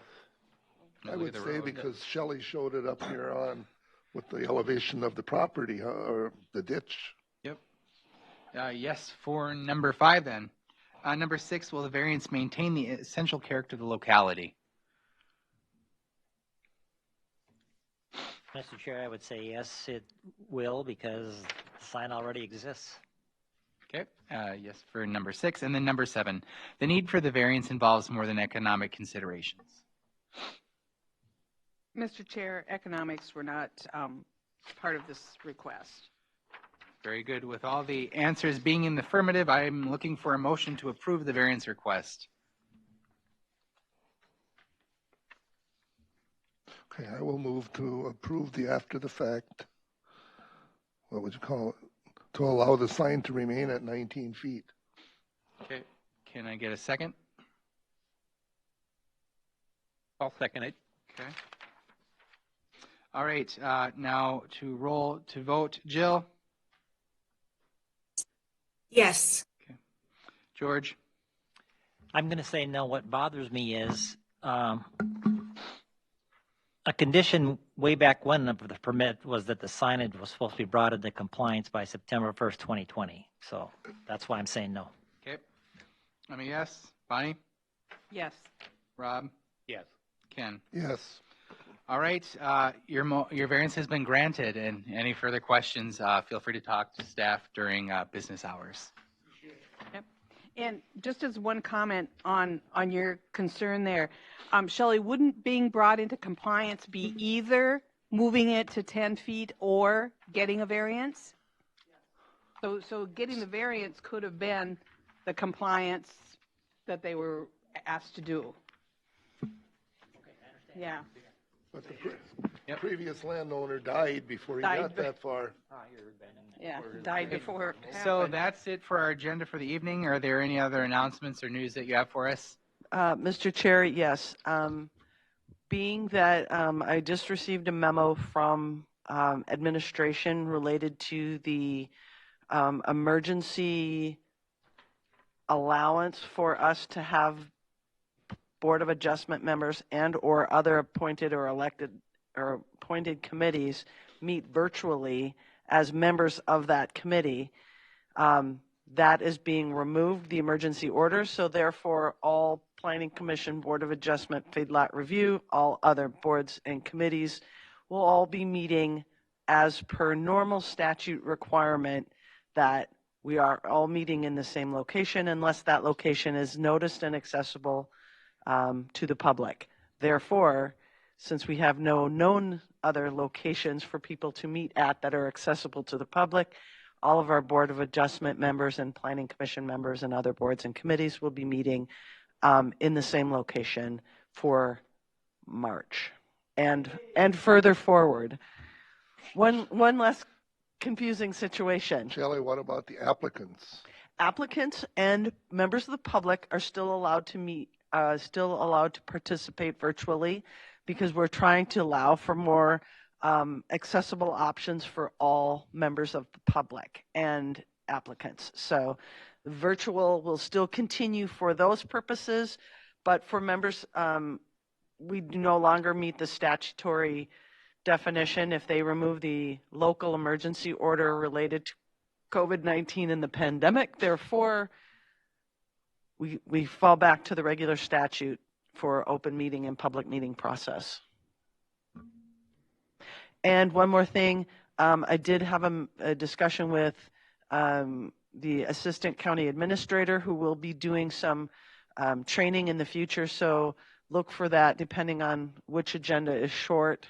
When we have a short agenda, some future training related to Robert's Rules of Order and general best practices for meetings. And Steve is doing that for all boards and committees. I know he did the Human Services Board already, and Planning Commission is coming up at the March meeting. So there'll be some training coming.